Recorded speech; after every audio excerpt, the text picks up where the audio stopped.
Welcome to Soft Sleep Tales, a channel where timeless stories, gentle narration, and quiet atmospheres help you drift into rest. Before we begin tonight's tale, I'd love to know, where are you listening from? Share it in the comments below. It's always wonderful to see our little community stretching across the world. Now, it's time to get comfortable. Settle into your bed or favorite chair. Close your eyes. Take a slow, deep breath. Let the day melt away. Allow my voice to carry you softly into sleep to a place where imagination flows and dreams begin. A Victorian story of scent, memory, and the quiet art of beginning again. London, Jermyn Street, St. James's. Autumn, 1884. There are cities that announce themselves at once, that make their intentions known from the first moment of arrival with a grand gesture, a wide avenue, a monument visible from the station steps. And there are cities that proceed quite otherwise, that fold themselves around the arriving stranger in a series of narrow increments, each street a little different from the last, each turning offering something unexpected, so that the newcomer is not so much received as gradually absorbed, taken in by degrees, until she looks up and finds that she is not arriving any longer, but has already, without quite noticing the moment of transition, arrived.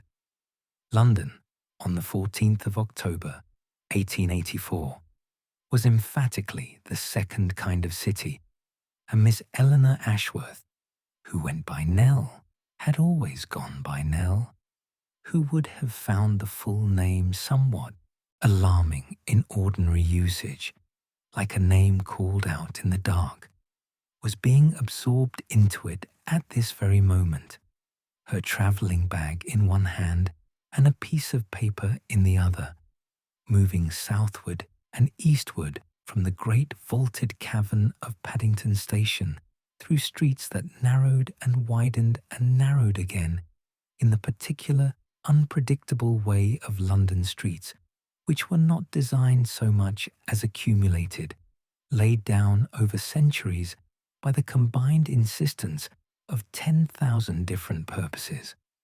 Bristol, which was the city she had come from, was also large and also complicated, and she had not thought herself a person easily confused by cities.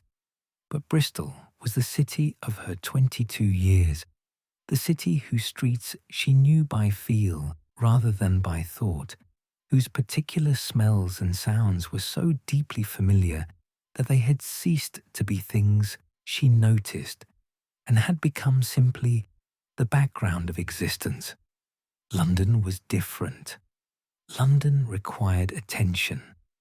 Every few steps presented her with something she had not encountered before, a street vendor whose cry she couldn't quite make out, a building whose purpose she couldn't determine, a smell that combined coal smoke and river and something sweeter that she couldn't identify.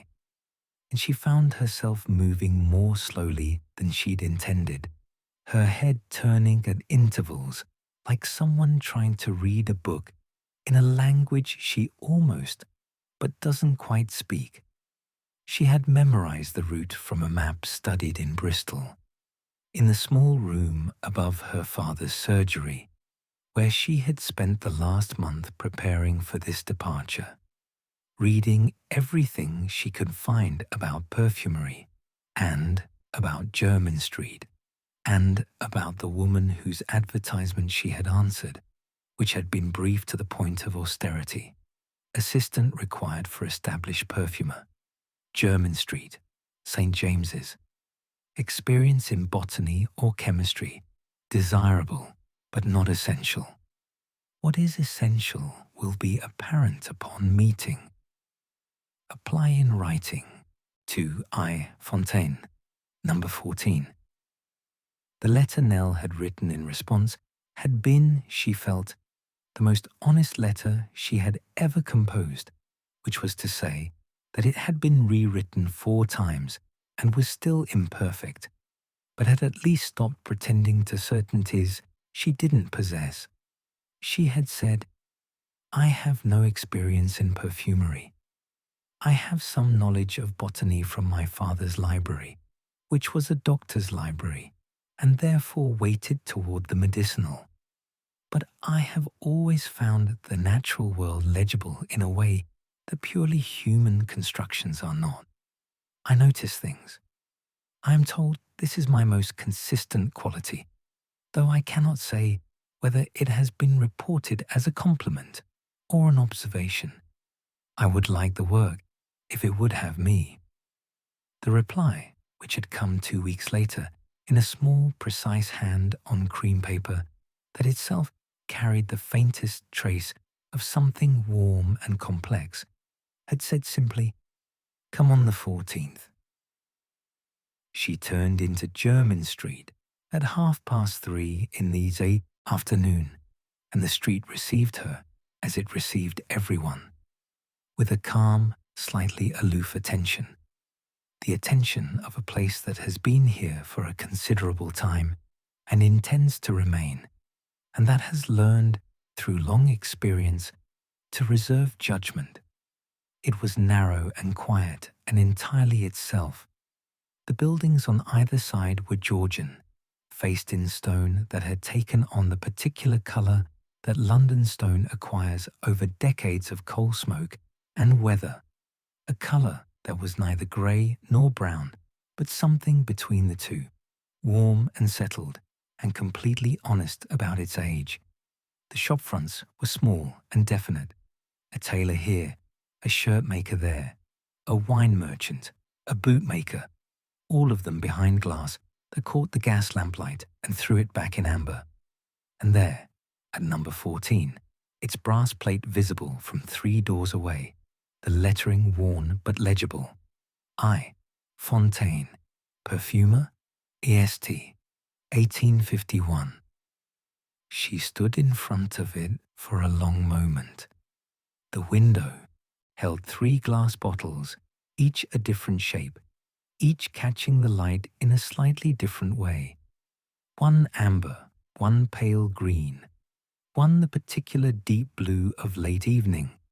There was no other display, no arrangement of flowers or fabrics, no effort of any kind to attract the eye beyond the bottles themselves, which were doing it perfectly well. She knocked. The door did not open at once.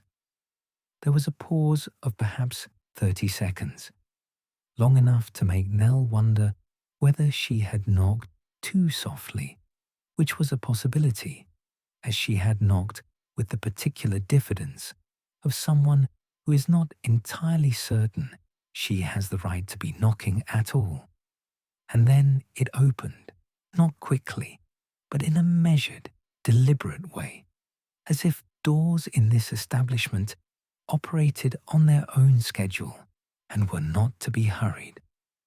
The shop that was revealed by its opening was, Nell would think of this later, trying to describe it in a letter to her father, almost impossible to describe accurately, because the primary experience of it was not visual but olfactory, and she did not yet have the language for what she smelled. She would learn that language, would eventually be able to break it down into its constituent elements and name each one with something approaching precision. But on this first afternoon, she had only the whole of it, undifferentiated, overwhelming in the most pleasant possible way, a smell that was simultaneously warm and complex and ancient, and entirely specific to this place and these walls and these shelves. It was the smell, she would later understand, of 45 years of serious, devoted work performed in a confined space. The smell not of any particular scent, but of the activity of scent-making, the accumulated presence of thousands of careful hours. The walls on either side were shelves, floor to ceiling, made of oak so dark with age that it had ceased to look like wood, and had become, instead, something more like the idea of solidity. The shelves were bottles, hundreds of them, she saw as her eyes adjusted to the gas lamp interior from the grey afternoon outside. Hundreds of small glass bottles of various shapes and sizes, each stoppered with cork or wax, each bearing a small label in a handwriting so small and precise that she could not read individual labels from the doorway, but could see that each was different, that no two labels repeated. The counter ran along the right wall, long and low, dark oak like the shelves, its surface smooth from decades of use, a marble slab at one end for measuring and mixing, a brass scale so well polished that it caught the gas lamp like a small sun. Behind the counter and extending beyond it, into the back of the shop was the workshop, a copper apparatus of some complexity sitting on a low stone platform. Beside it, a row of mortars in various sizes, and above everything, hanging from the low ceiling beams, bunches of dried botanicals, each tied with string, each adding its particular note to the room's complex fragrance. Nell stood in the doorway and looked at all of this, and felt the particular sensation of encountering a place that is entirely itself, that has been shaped by one consistent purpose over a very long time, and has become, as a result, something that could not easily be mistaken for anything else. She had the feeling, which was not quite familiarity and not quite recognition, but was something in between, that she had been trying, without knowing it, to find this kind of place for some time, and had not previously known what it was she was looking for. The shop was empty, or appeared to be empty. She stepped inside, and then she heard, from somewhere beyond the workshop, a sound so ordinary and so entirely expected that it made her smile. The sound of a kettle, placed on heat, beginning its long, slow preparation. She came from behind the workshop partition, without hurry, drying her hands on the linen cloth she carried at her apron, strings, and she looked at Nell with the particular quality of attention that Nell would come, over the following months, to recognize as Isabel's fundamental mode of engagement with the world, complete, unhurried, and entirely without the social performance that most people apply to the act of looking at another person. She was simply looking. She was simply seeing. She was perhaps 70, perhaps 72.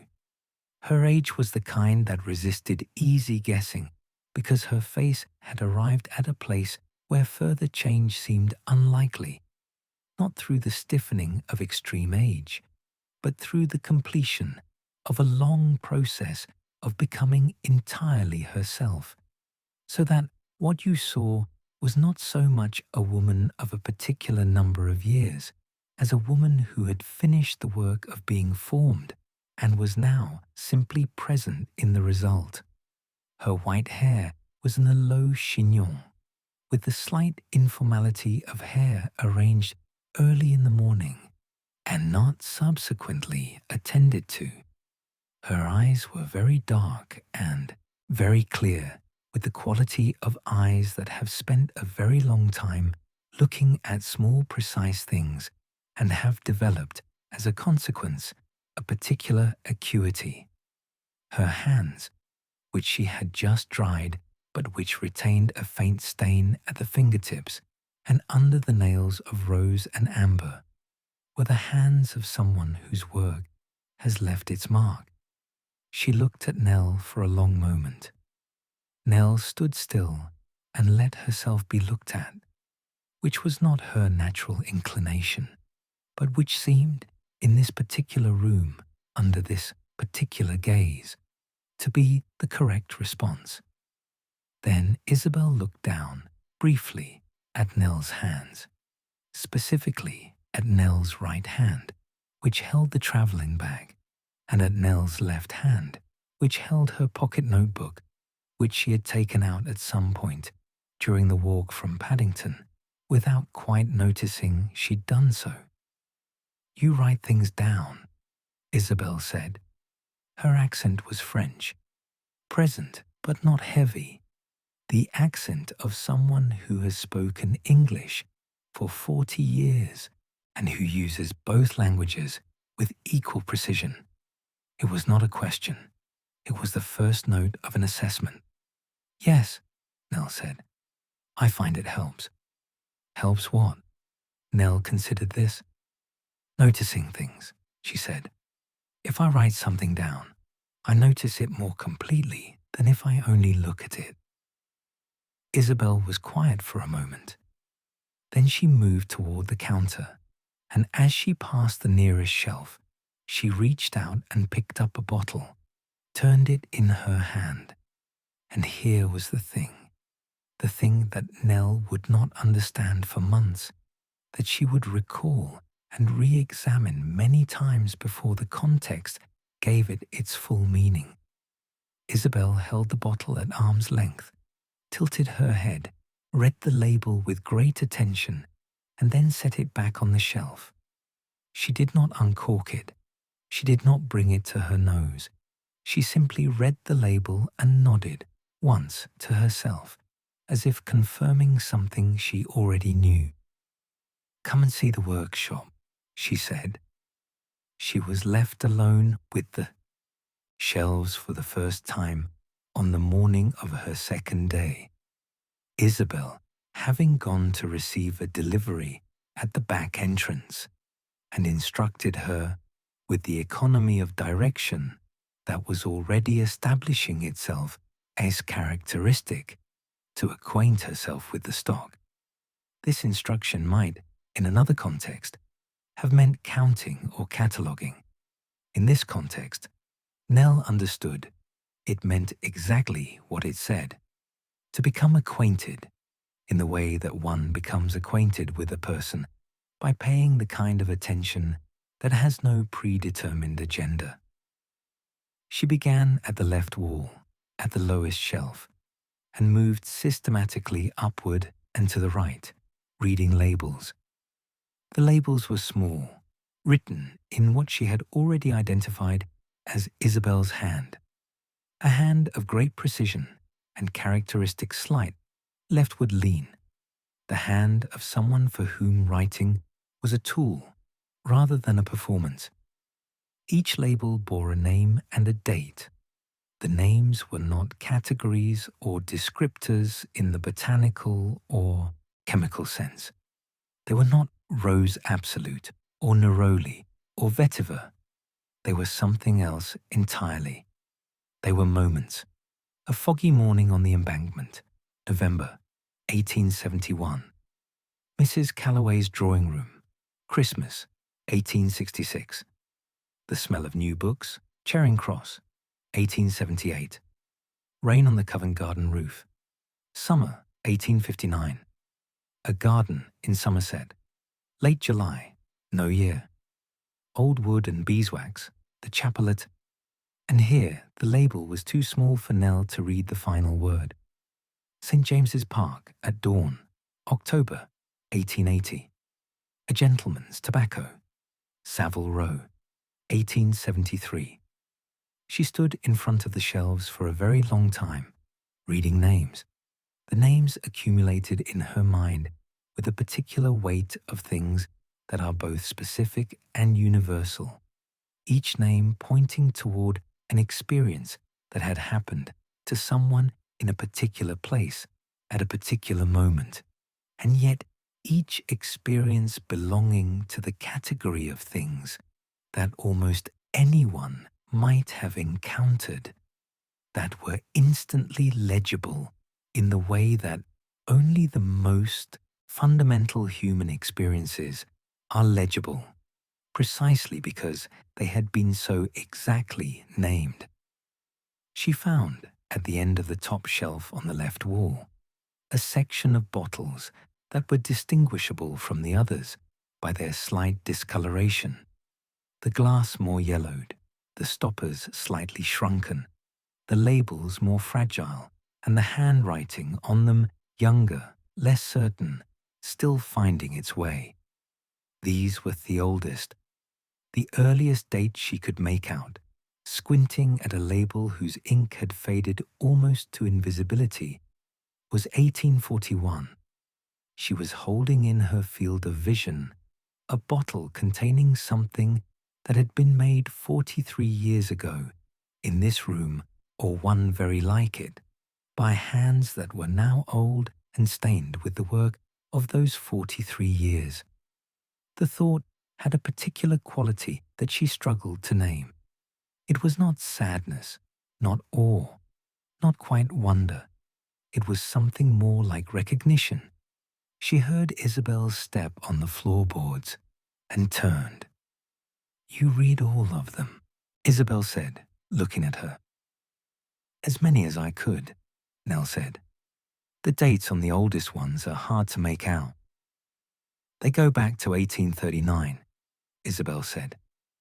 "The first I ever made, in Paris, before I came here. It is very bad.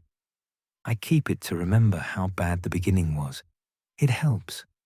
She moved past Nell to the counter. "Now, I will show you how we begin each day." She had been in the world at 4 o'clock in the morning before, in the way that one occasionally is, for early trains, for a sick child in a neighbor's family, for the particular quality of insomnia that comes with significant transition. But she had never been in the world at 4 o'clock in the morning in quite this way, dressed and purposeful and moving through streets that were not empty, but were populated with a different city than the one that existed by day. Isabel walked quickly for a woman of her age, not with the brisk self-advertisement of purposeful walking, but with the quiet, economical pace of someone who has made this journey so many times that her body knows it independently of her attention. They went up Jermyn Street and along Piccadilly and into the network of streets that led toward Covent Garden. And as they walked, the streets changed character, less the considered quiet of St. James's, and more the working dark of a city that has things to do before the rest of the city wakes. Covent Garden at this hour was not the Covent Garden of the afternoon promenade or the evening entertainment. It was, Nell thought, the real Covent Garden, the one that did the work from which the other was able to exist. The great glass-roofed market hall was blazing with gaslight, and the light fell on everything inside it with a brilliance that seemed almost violent after the dark of the streets. Fell on the flowers first, which were everywhere, which occupied every surface and every container and every arm of every person moving through the space. Thousands and thousands of flowers in the amber light, their colors intensified by it. The white of carnations almost luminous, the red of roses so deep it was nearly black, the yellow of chrysanthemums warm as the lamps themselves. The smell was extraordinary. Nell stopped just inside the entrance, without intending to, and stood quite still, and the market moved around her in its busy, purposeful way, and she breathed. It was nothing like the controlled, composed fragrance of Isabel's shop. It was everything at once, chaotic and abundant and overwhelming, the smell of 10,000 flowers in an enclosed space on an October night, alive and urgent and not remotely refined. "You will learn to separate them," Isabel said beside her, without turning her head. "You will be able to walk through this and hear each one individually, like an orchestra. At first you hear the noise, and then, with time, you hear the instruments. She moved forward into the market, and Nell followed. And there among the stalls and the laden carts and the quick, precise hands of the early morning workers was a large man in a perpetually leaf-dusted coat, who turned when he heard Isabel's step on the wet stone floor and said, without particular ceremony, "Morning, Madame F. The white roses from Kent are in." "Thomas," Isabel said, "this is Miss Ashworth. She is learning." Thomas Garland looked at Nell with eyes the colour of pale winter sky, eyes that had spent 50 years assessing the quality of things and had developed a directness that was not unkind but was entirely honest. "You'll do," he said, and turned back to his roses. It was, Nell would later reflect, one of the more encouraging things anyone had said to her in recent months. The lesson took place the following afternoon, in the back of the shop with the workshop lamp lit and the street door closed, and the particular quality of focused silence that Isabel seemed able to create around herself simply by being still. She had placed on the marble slab a row of small vials, each containing something different, each stoppered. She had also produced from a drawer a strip of white cloth and a length of ribbon, and with these she made, efficiently and without explanation, a blindfold, which she held out to Nell with the calm air of someone who does this regularly. "You will put this on," she said, "and I will open the vials one at a time, and you will tell me what you experience." Nell put on the blindfold.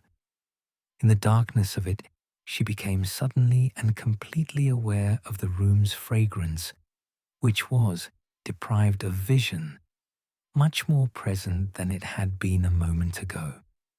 Layered and warm and containing, she now noticed, a slight woodiness at its base that she hadn't consciously registered before, like the smell of old forest floor.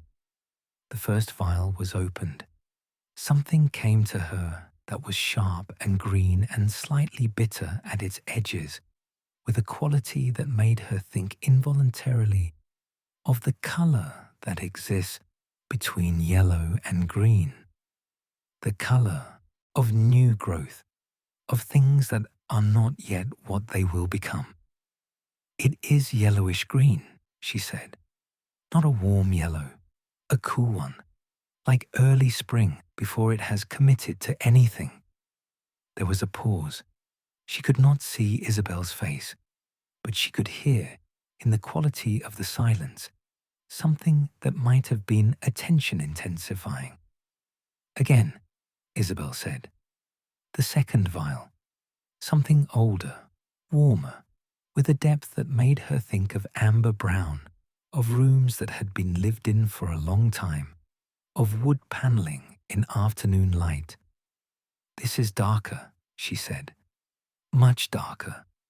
Brown, but with light in it. The kind of brown that happens when light comes through something rather than reflecting off it. Like a very old oil painting when the lamp catches it right." The third vial. A quality so dense and sweet, it made her throat tighten very slightly. Not unpleasantly, but with the particular response to extreme intensity that is the body's way of registering something powerful. "This is almost a colour I don't have a word for," she said slowly. "It is like, have you ever seen a room where the walls are dark red, almost crimson, and all the furniture is also dark, and there is a single candle, and the light and the shadow do something between them that cannot quite be described? It is the colour of that, of the shadow in that room." The blindfold was removed. Isabel was looking at her with an expression that Nell had not yet seen on her face, which was the expression of someone who has asked a question they have been uncertain about asking and has received an answer they were not certain they would receive. No one, Isabel said, has ever described vetiver as a shadow in a dark room before. A pause. It is, however, entirely accurate. Please sit down. We have a great deal to do. The notebooks were kept in a locked cabinet behind the workshop partition, and on the third day, Isabel unlocked the cabinet and placed 6 of them on the counter with the care of someone handling something that has value beyond the material, and said, "You will copy these, all of them, eventually. Begin at the beginning." The notebooks were thick and varied, different sizes, different ages, the earliest so worn at the spine that opening it required a delicacy that one might bring to correspondence from the previous century, which it nearly was. Nell sat at the counter with her own notebook and her pen, and began on the afternoon of the third day a task that she would not complete for many months, that would take her through those 6 notebooks, and then another 4 that emerged from the same cabinet over subsequent weeks, as if the cabinet's contents were so extensive that they could only be revealed incrementally. The recipes themselves were precise, written with the exactness of a scientific document, quantities specified to fractions of a grain, temperatures noted, procedures described step by careful step. But they were also something else. Beside each recipe, in margins so narrow that the writing was necessarily compressed to near illegibility, were notes of a different kind, not technical additions, but personal ones, observations about the making and the giving and the receiving of each scent, about who had drunk it and what had happened after, about what the smell itself seemed to do in the room when it was opened. These notes were not written in the same careful hand as the recipes. They were written quickly, in the hand of someone noting something while it is fresh, in the way that one writes in a journal rather than in a ledger.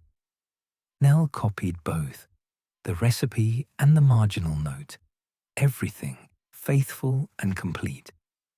She was 3 pages into the first notebook when she encountered something she could not copy because she could not read it.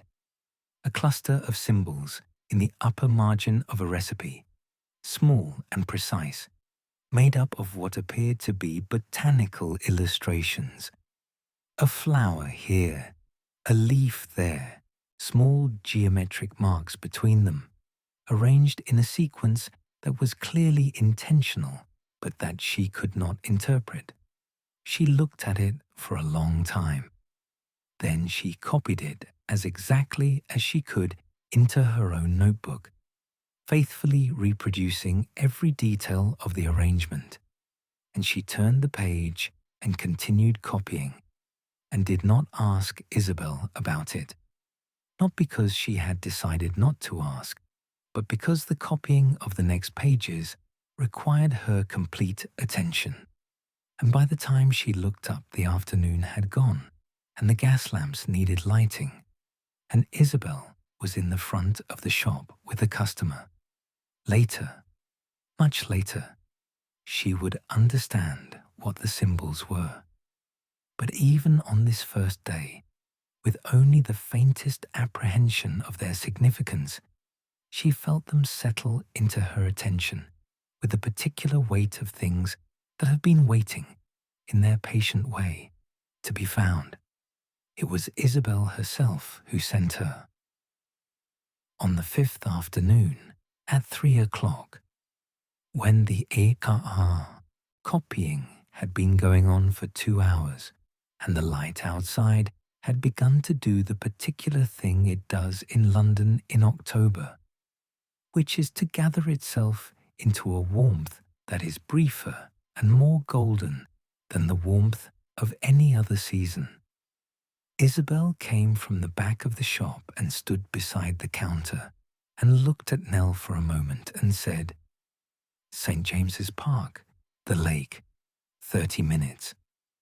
It was said neither as a suggestion nor as an instruction, but as something between the two, the kind of statement that assumes compliance, not through authority, but through the simple confidence that it is obviously the right thing to do. Nell put down her pen and went. The park in the October afternoon was what London parks are when the season and the weather coincide correctly, which is to say, it was extraordinary. The great plane trees giving up their leaves in a slow, continuous, golden falling. The lake so still in the windless afternoon that it held a perfect inverted image of the trees and the sky and the distant towers of Westminster, an image so complete and so calm that looking at it produced the feeling, which Nell had experienced only a handful of times in her life, of being simultaneously entirely present and entirely at rest, as if the two states, which she had always thought of as somewhat in opposition, were in fact the same thing arrived at from different directions. She sat on a bench by the lake and did not write in her notebook, which was unusual. She had her notebook with her, as always, and it was open on her knee, but she did not write. She simply sat and looked and breathed the October air, which was cold and clean with the coal smoke further away than usual, the wind taking it elsewhere, so that what came to her was the park itself, wet leaves and cold water, and the particular mineral coolness of the earth in late autumn, just beginning its long rest. She thought about Isabel's shop. She thought about the shelves and the bottles and the names on the labels and the names in the margins of the notebooks.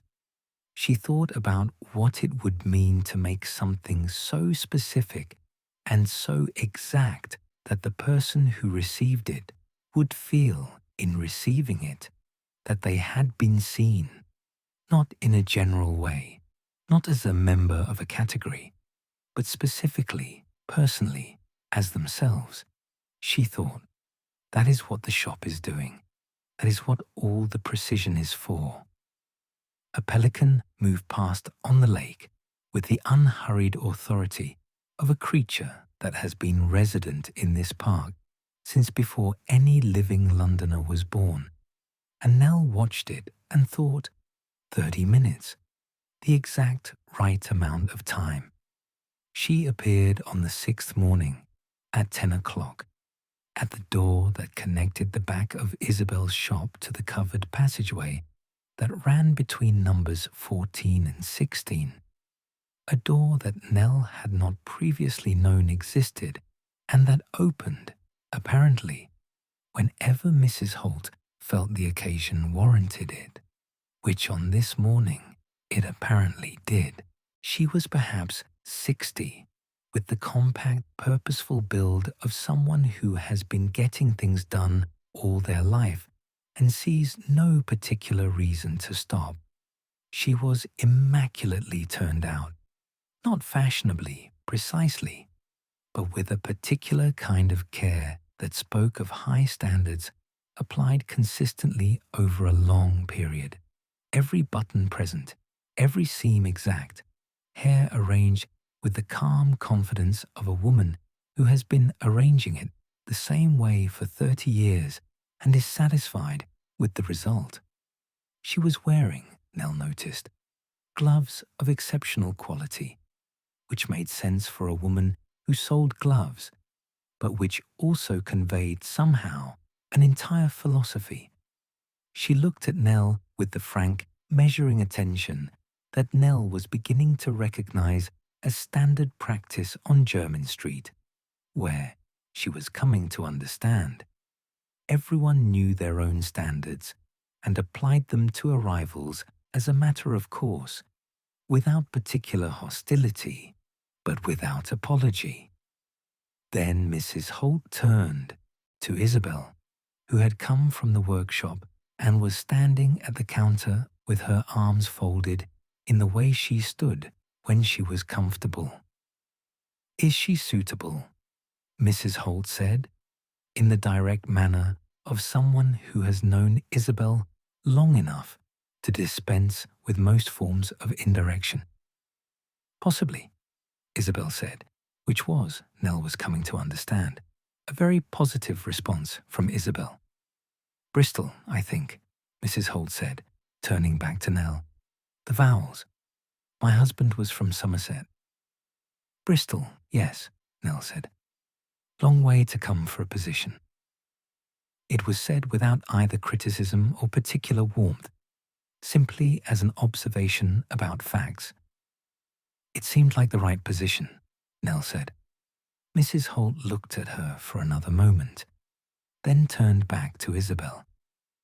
"I'll need the evening sent by Thursday, the one for the Hargreaves woman."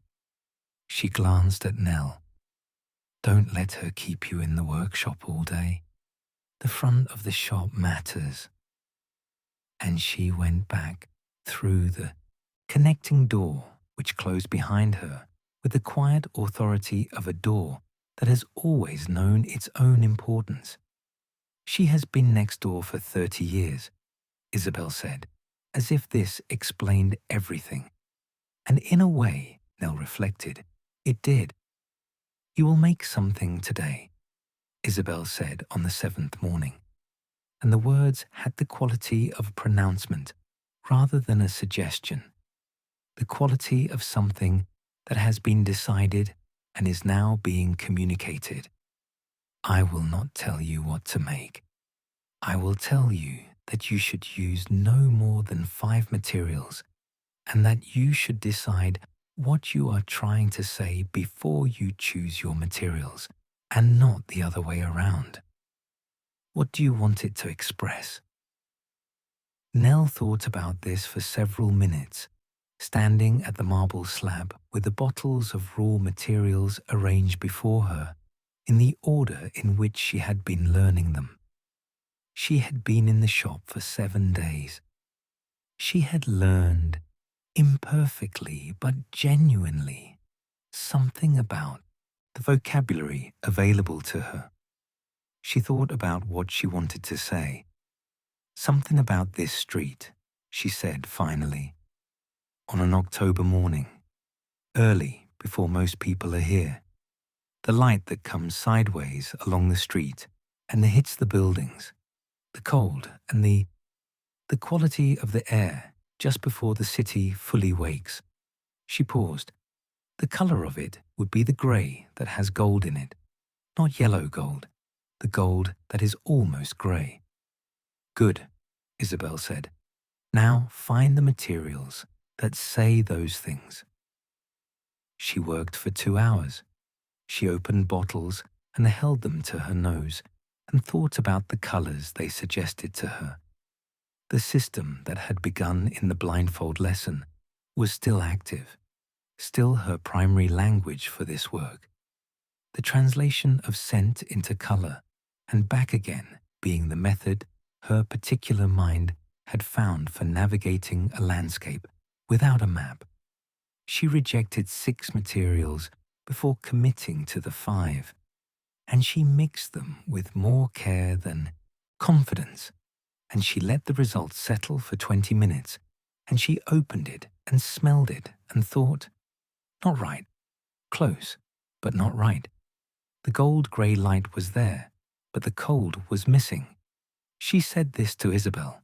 Isabel said, "What is cold?" Nell thought. "Pale blue-grey, the colour of stone in the shade." Then find the material that says pale blue-grey. She found it. She added the smallest possible quantity, a fraction of what she had used of anything else, and she mixed and she waited, and she opened and she smelled, and she thought, closer. Not finished, but closer. The direction was right. Closer, Isabel agreed when she smelled it. You have the method. The rest is practice and time. She set the bottle down. We will return to it. Now, the Embankment delivery. Borough Market on a November Tuesday was a different world from Covent Garden in the pre-dawn dark. It was loud and crowded and smelled not of flowers, but of the long history of London commerce, of spices that had come by ship from places whose names appeared on maps in the kind of lettering that signified distance and mystery, of herbs that had been dried and bundled somewhere in the English countryside and were now being sold by people whose families had been selling them in this exact spot for more generations than anyone was likely to count. Isabel moved through it with the authority of long familiarity, steering them between the stalls with an efficiency that spoke of a route so thoroughly memorized it had become instinct.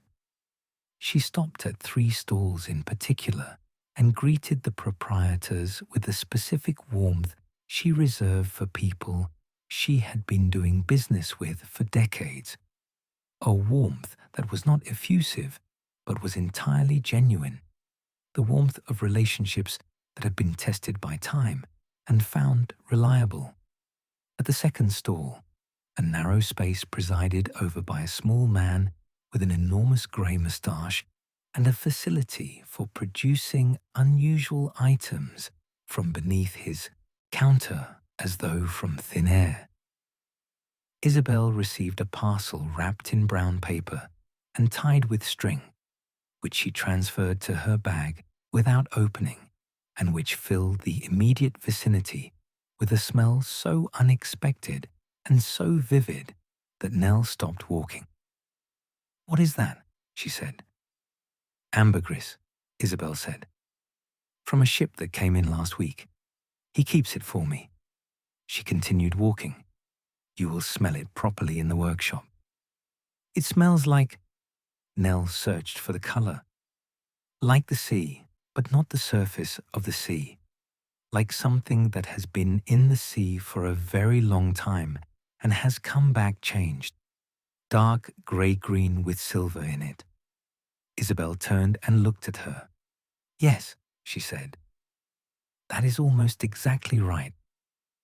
She turned back and continued walking, and Nell followed her through the market and across London Bridge with the smell of dark, grey-green silver still present in her memory. And the Thames below the bridge was running grey and cold in the November morning, and the city was going about its vast, complicated business on either side, and she thought, I am beginning to understand the language. The history of Isabel Fontaine and the shop at number 14 Jermyn Street was not told to Nell directly. Isabel was not a woman who told her own history directly, but was accumulated by Nell over several weeks from the evidence that the shop itself offered to careful attention. It was, in this way, a history of the kind that places tell rather than people, which is usually the more honest kind. The framing certificate on the wall behind the counter dated the 15th of June, 1851, attesting that I. Fontaine, perfumer of Jermyn Street, had been awarded a certificate of merit at the great exhibition of the works of industry of all nations, held in the Crystal Palace, Hyde Park. This told her that Isabel had been here long enough in 1851 to enter the exhibition and had been good enough to be recognized at it, and that the recognition had mattered enough to frame. The photograph on the same wall, somewhat less prominently placed, showing a young woman in the dress of perhaps the 1840s, standing in front of a building, Nell did not immediately recognize. A building with a smaller sign than the current one and a slightly different arrangement of the window. This told her that the shop had an earlier form, that the current arrangement was the result of development rather than the original state. The letter, framed beside the photograph and handwritten on paper whose age was apparent even at a distance, from an address in Soho, Wardour Street, Soho, and signed with a name Nell couldn't make out from across the room. This told her that there had been a Soho period before the Jermyn Street period, a beginning in the less elegant part of London, a journey made in one direction over years of effort. And the labels on the bottles, which she was now reading systematically, building her understanding of the catalogue with the same care she was bringing to the notebooks. The labels were perhaps the most comprehensive history of all, because they were dated, and the dates ran backward from the present to a point in the 1840s that was, Nell calculated, about the time the young woman in the photograph would have been making her first serious blends. 45 years of specific moments captured and bottled and kept. She thought, this is what devotion looks like, accumulated. This is what it means to do one thing completely for a very long time, without deviation. She found the second cluster of symbols on a Tuesday in the third week of November, on the 17th page of the second notebook, in the upper margin of a recipe for a scent, called simply A Garden in May. These symbols were different from the first cluster, different flowers, different arrangement, a different sequence of the geometric marks. But they shared the same quality of intentionality, the same quality of having been placed there carefully rather than absent-mindedly, and she copied them into her own notebook with the same care she had brought to the first, filling in every detail of every small mark. She had, in the intervening weeks, begun to think about the first cluster, turning it in her mind during the quiet parts of the day, the early morning walks to Covent Garden, the evenings when the shop was closed and Isabel was writing in her own notebooks upstairs, and Nell was at the counter copying. She had consulted, in her own time, a small book on botanical illustration that she had found at a second-hand stall on a street near the market, a book that identified common plant symbols used in Victorian botanical records, and she had compared its illustrations to her copy of the first cluster. Several of the marks matched.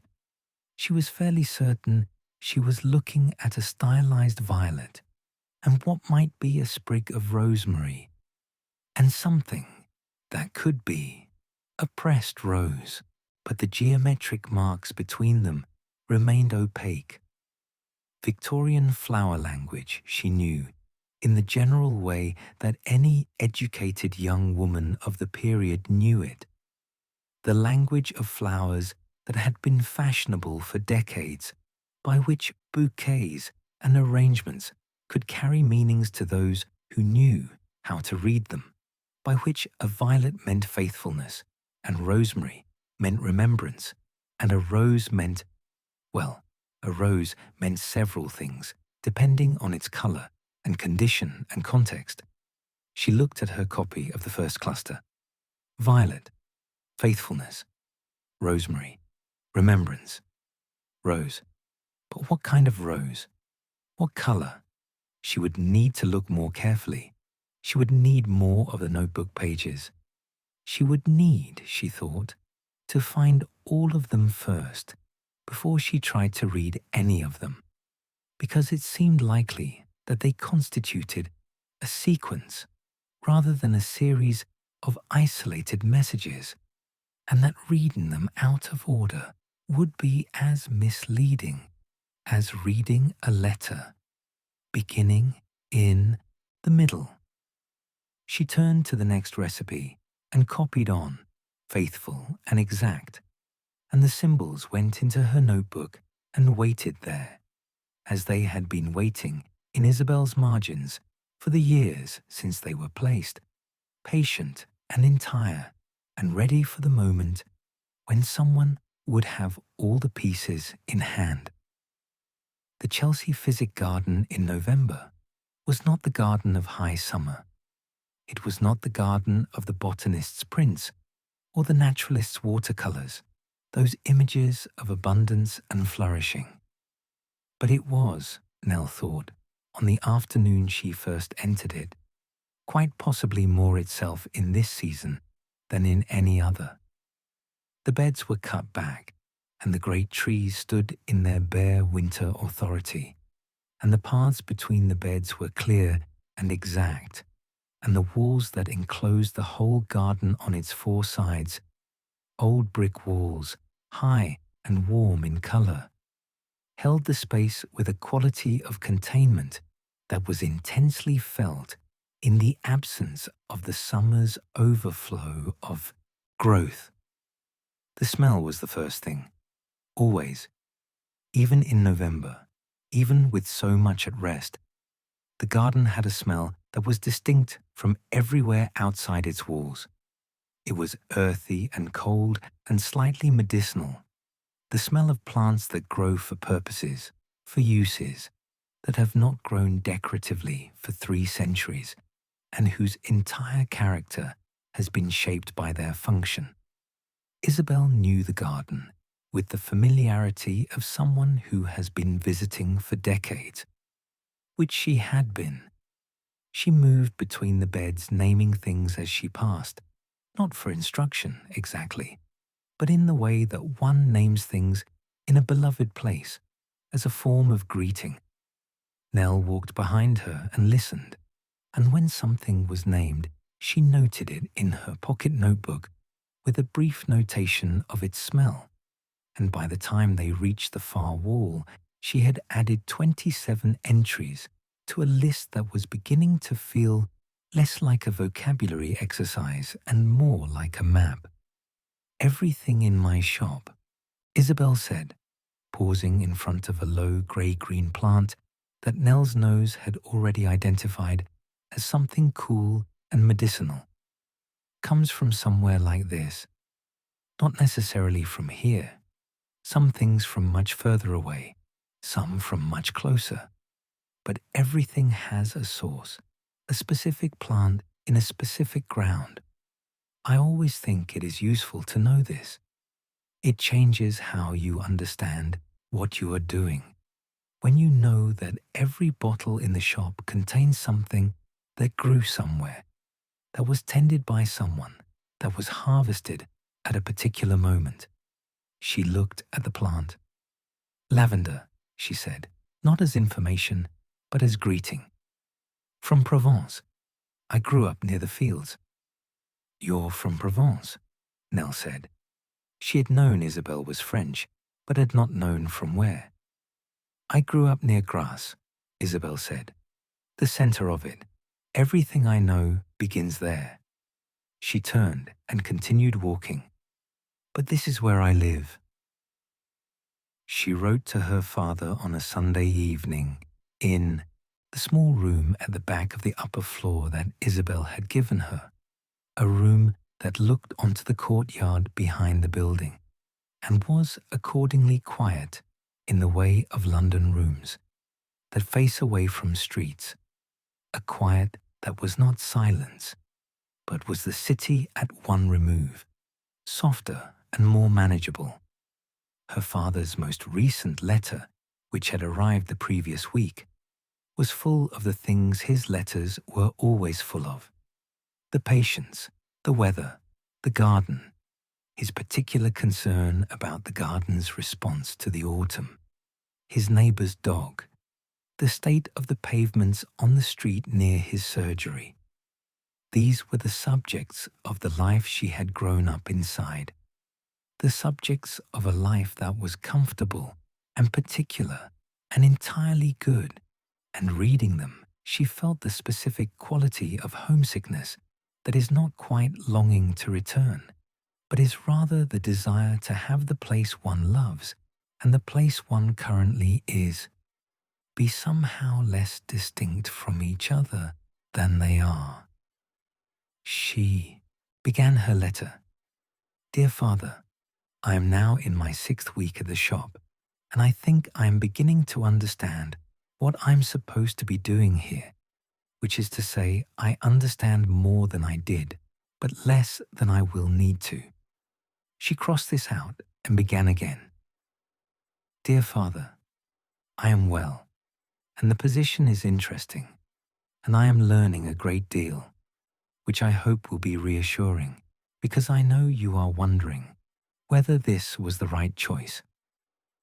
She crossed this out too, and put the pen down, and sat for a while looking at the courtyard, which held a single gas lamp whose light was sufficient to illuminate the cobblestones and the back wall with its climbing plant stripped of leaves and the particular quality of a November London night, which was not unfriendly, but was very definite about being what it was.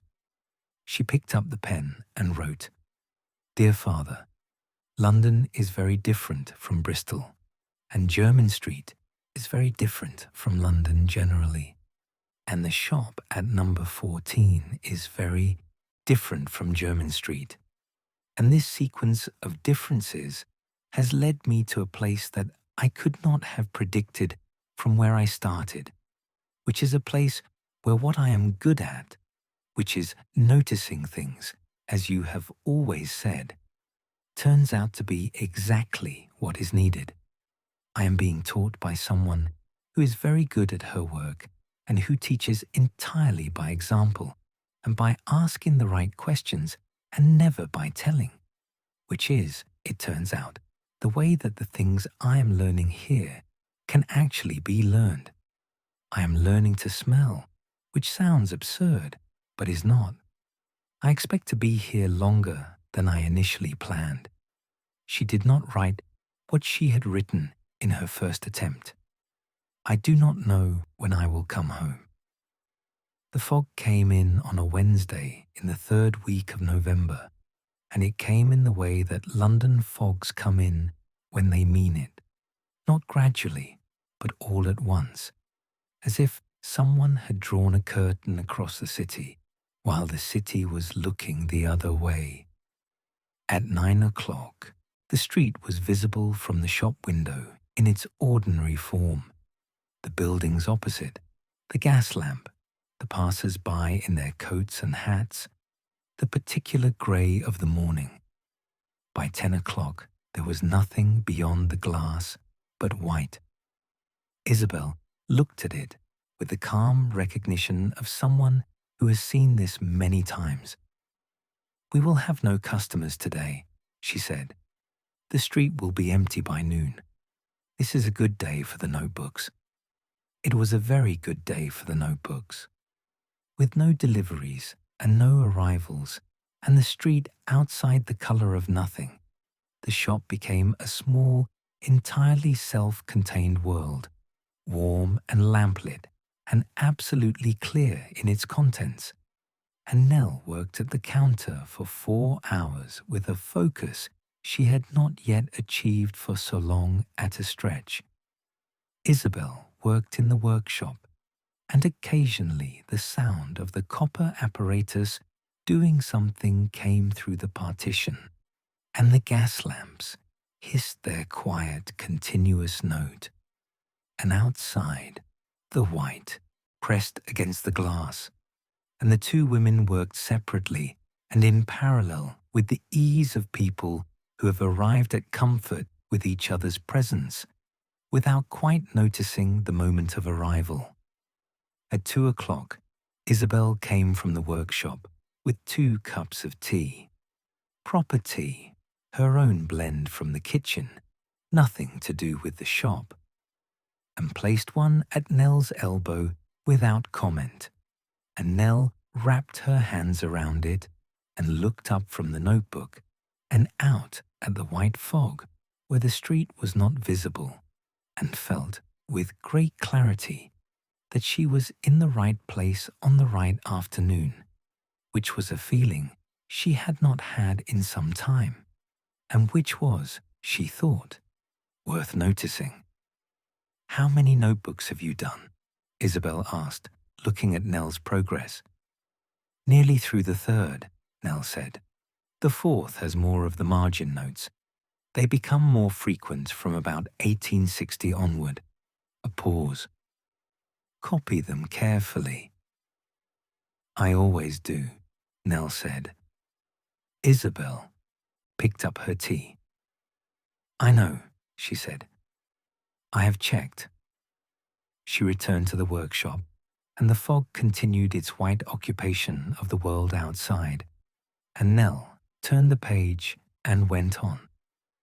The lesson with the copper distillation apparatus happened on a clear, cold morning in late November, when the fog was gone and the street was sharp-edged and brilliant with winter light, the kind of morning that London occasionally produces to demonstrate that it is capable of such things. A morning so clear that the sky above the buildings was a blue that seemed almost improper, given everything one knew about November in England. The apparatus was, close up, more complex than it had appeared from across the workshop. It consisted of a copper pot of perhaps 10 litres capacity, sealed at the top with a lid that fitted with a precision suggesting it had been made by someone for whom imprecise fits were not an option, from which a long copper pipe curved in a graceful downward arc into a coiled condenser that sat in a stone trough. The whole thing was old, the copper worn in the way of copper that has been used and cleaned and used again for many years, acquiring a patina that was not mere oxidation, but was the accumulated record of the work done in it. "Plant material and water in the pot," Isabel said, standing beside it with her hands linked at her apron. "Heat applied below, steam rises, carrying the volatile compounds with it. Steam passes through the coil, cools, condenses. Two things come out: the water, which carries the lightest of the aromatic compounds, we call it the hydrosol, and the oil, which floats on top and which we take off separately. This is the essential oil. This is what the plant actually is, reduced to its most fundamental expression." Nell was watching the process. The pot was already on heat, the lid secured, the first tendrils of steam beginning to find their way into the pipe. And she was finding that she could understand it in 2 registers simultaneously. The one that was technical and exact, the register of temperatures and times and quantities, and the other one, the register she had been developing since the Blindfold Lesson, the register of colour and quality, the register of what the whole process looked like as a thing happening in the world. "It is like a lens," she said, and then felt slightly uncertain about the analogy, and added, "Or perhaps a funnel. Everything poured in at the wide end, and what comes out the narrow end is only the essential part." "Yes," Isabel said, "exactly that. What comes out is the truth of the plant. Not the whole plant, the truth of it. There is a difference." She looked at the condenser, where the first drops were beginning to form. "Everything you will make will pass through here, or through a process like this. Everything is a reduction. The work is in knowing what to keep."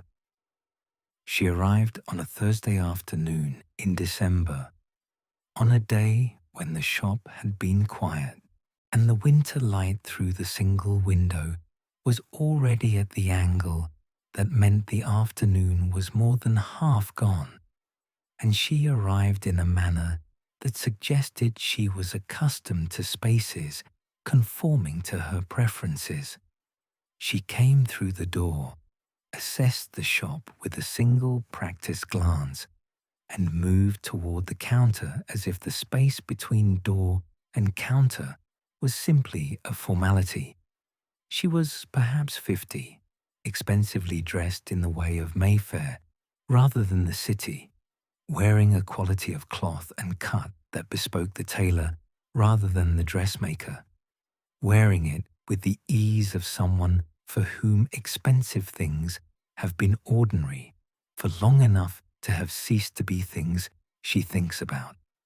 She carried a card case, and from it she produced a card and placed it on the counter with a small, decisive movement of someone who uses cards as punctuation rather than introduction. "Mrs. Reginald Hargreaves," she said. "My husband is a client of Mr. Anderson at the Row. He tells me you supply the finest private work in London. I require a signature sent, something entirely my own. I have spoken to 2 other establishments and found them wanting in imagination. I am told yours is different." She looked at Isabel with the assessing gaze of a woman who is accustomed to assessing. "I can pay whatever is necessary. I require a quantity of 12 bottles, with 4 bottles to follow every 6 months, for as long as I am satisfied with the result." Isabel looked at her. She was quiet for a moment, that precise, weighted quiet that Nell was coming to understand contained an entire process of assessment compressed into a few seconds. Then she said, "I am afraid I cannot do that." Mrs. Hargreaves blinked. "I beg your pardon." "What you describe is a manufacture," Isabel said. "A quantity to be repeated on a schedule. I do not make quantities to be repeated on a schedule. I make things once, for a specific occasion or a specific person, with full attention. What you are asking for is something else. There are establishments who can do it very well. I am not one of them." She paused. "I could make you 1 bottle, one thing, entirely your own, made with complete attention. Whether you would like that is a different question." Mrs. Hargreaves was quiet for a moment. That was, Nell thought, the moment in which a woman decides something about herself. Then she said, "Tell me what that would require of me." And Isabel said, "Sit down." And they sat, and the afternoon proceeded in an entirely different direction than Mrs. Hargreaves had planned. She went to the Embankment on an evening in mid-December, after the shop was closed and supper was done, and Isabel had settled in her chair upstairs with one of the notebooks and the particular quality of occupation that meant she would not require company or conversation for the remainder of the evening. The walk from Jermyn Street to the Embankment took 20 minutes, through streets that were busier at this hour than they had been in the afternoon. The evening movement of London, the theatre-goers and the late shoppers and the cabs carrying their passengers to dinner, all of it adding to the particular quality of the December night, which was cold and damp and bright with gas lamps and entirely alive. The Embankment, when she reached it, was different from all of this. The great width of it, the width of the river, the sweep of it around the far bend toward Westminster, the lights on the south bank reflected in broken silver across the water, all of it produced a quality of scale that the narrow streets did not have, a quality of being suddenly in a very large space after a long time in small ones, and the cold air coming off the water had a mineral cleanness that the city streets did not. She leaned on the parapet and looked at the river. The Thames in December at this hour was dark and purposeful, moving with the tide, carrying the reflected city lights in pieces on its surface. She could smell it, not unpleasantly, not in the way of summer, but in the clean cold way of winter water, the smell of something that had come a long way and still had far to go. Dark grey with silver in it, she thought. Dark grey with silver in it, and a quality underneath that is almost green. She thought about Isabel, about the 6 notebooks she had so far copied, and the 4 that remained, about the symbols in the margins that she was slowly beginning to understand, about the particular quality of attention that the shop asked of her and that she was learning to give. She thought about Mrs. Hargreaves, who had stayed for an hour and had left looking as though something had been begun in her rather than for her. She thought about Thomas Garland and the white roses from Kent. She thought, I do not know what this place is making of me yet, but something is happening. She completed it on a Thursday in late November. The blend she had begun on the 7th day, the one she had described as gold grey light and cold stone and the quality of the street before the city wakes. It had taken 4 attempts, each one closer than the last, each one teaching her something she hadn't known she didn't know until she tried and failed and tried again, which was she was coming to understand exactly the method by which this particular skill was acquired. The 4th attempt was different. She could feel the difference in the making of it, in the quality of attention she was able to bring compared to the first attempt. More complete, more specific, more able to hold the intended thing in her mind clearly enough to select toward it rather than guessing. The gold-grey morning light was present. The cold of the stone was present. And this time, having learned from the 3rd attempt that the quality of stillness, the street before it woke, was a quality that required restraint rather than addition, she held back where she would previously have reached for more. She let it settle for 30 minutes. She opened it. She smelled it. She thought, yes. Isabel, she said. Isabel came from the workshop and took the bottle and held it in the way she held all bottles, at a slight distance, turning it to read the label, which said, in Nell's hand, November morning, Jermyn Street, 1884. Then she uncorked it and brought it. And here was the thing Nell noted and did not yet understand. She brought it to within an inch of her nose and then stopped and held it there for a moment without the final small motion of actually smelling. And then she nodded. It is correct, she said. You have understood the street. She handed the bottle back. Write the recipe immediately, every measurement. Memory is not sufficient for this. Nell wrote the recipe.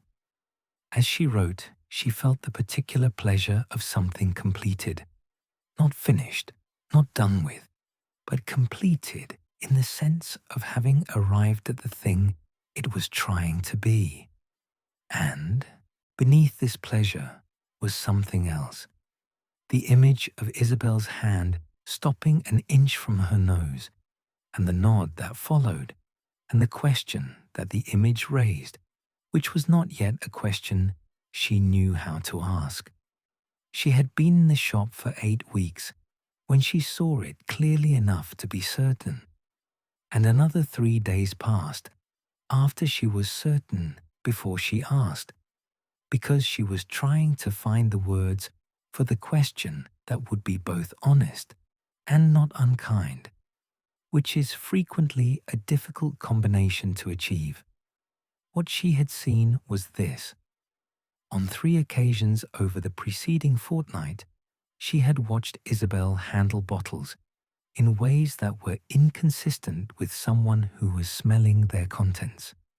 Not dramatically inconsistent, not in ways that would be obvious to someone who wasn't paying close attention, but in ways that were to someone who had been paying very close attention indeed, unmistakable once seen. The bottle held at a distance from the face and then set down. The assessment made with the eyes rather than the nose. The particular quality of stillness when a bottle was open nearby. The stillness of someone who is waiting for something that isn't coming. And once, most clearly, a moment when a bottle was open on the marble slab, and Isabel had said, "That is correct." And Nell had thought, "How does she know?" She asked on a Wednesday morning, quietly, at the counter, with no particular drama of approach. Simply, "Isabel, are you unable to smell?" The silence that followed was perhaps 10 seconds.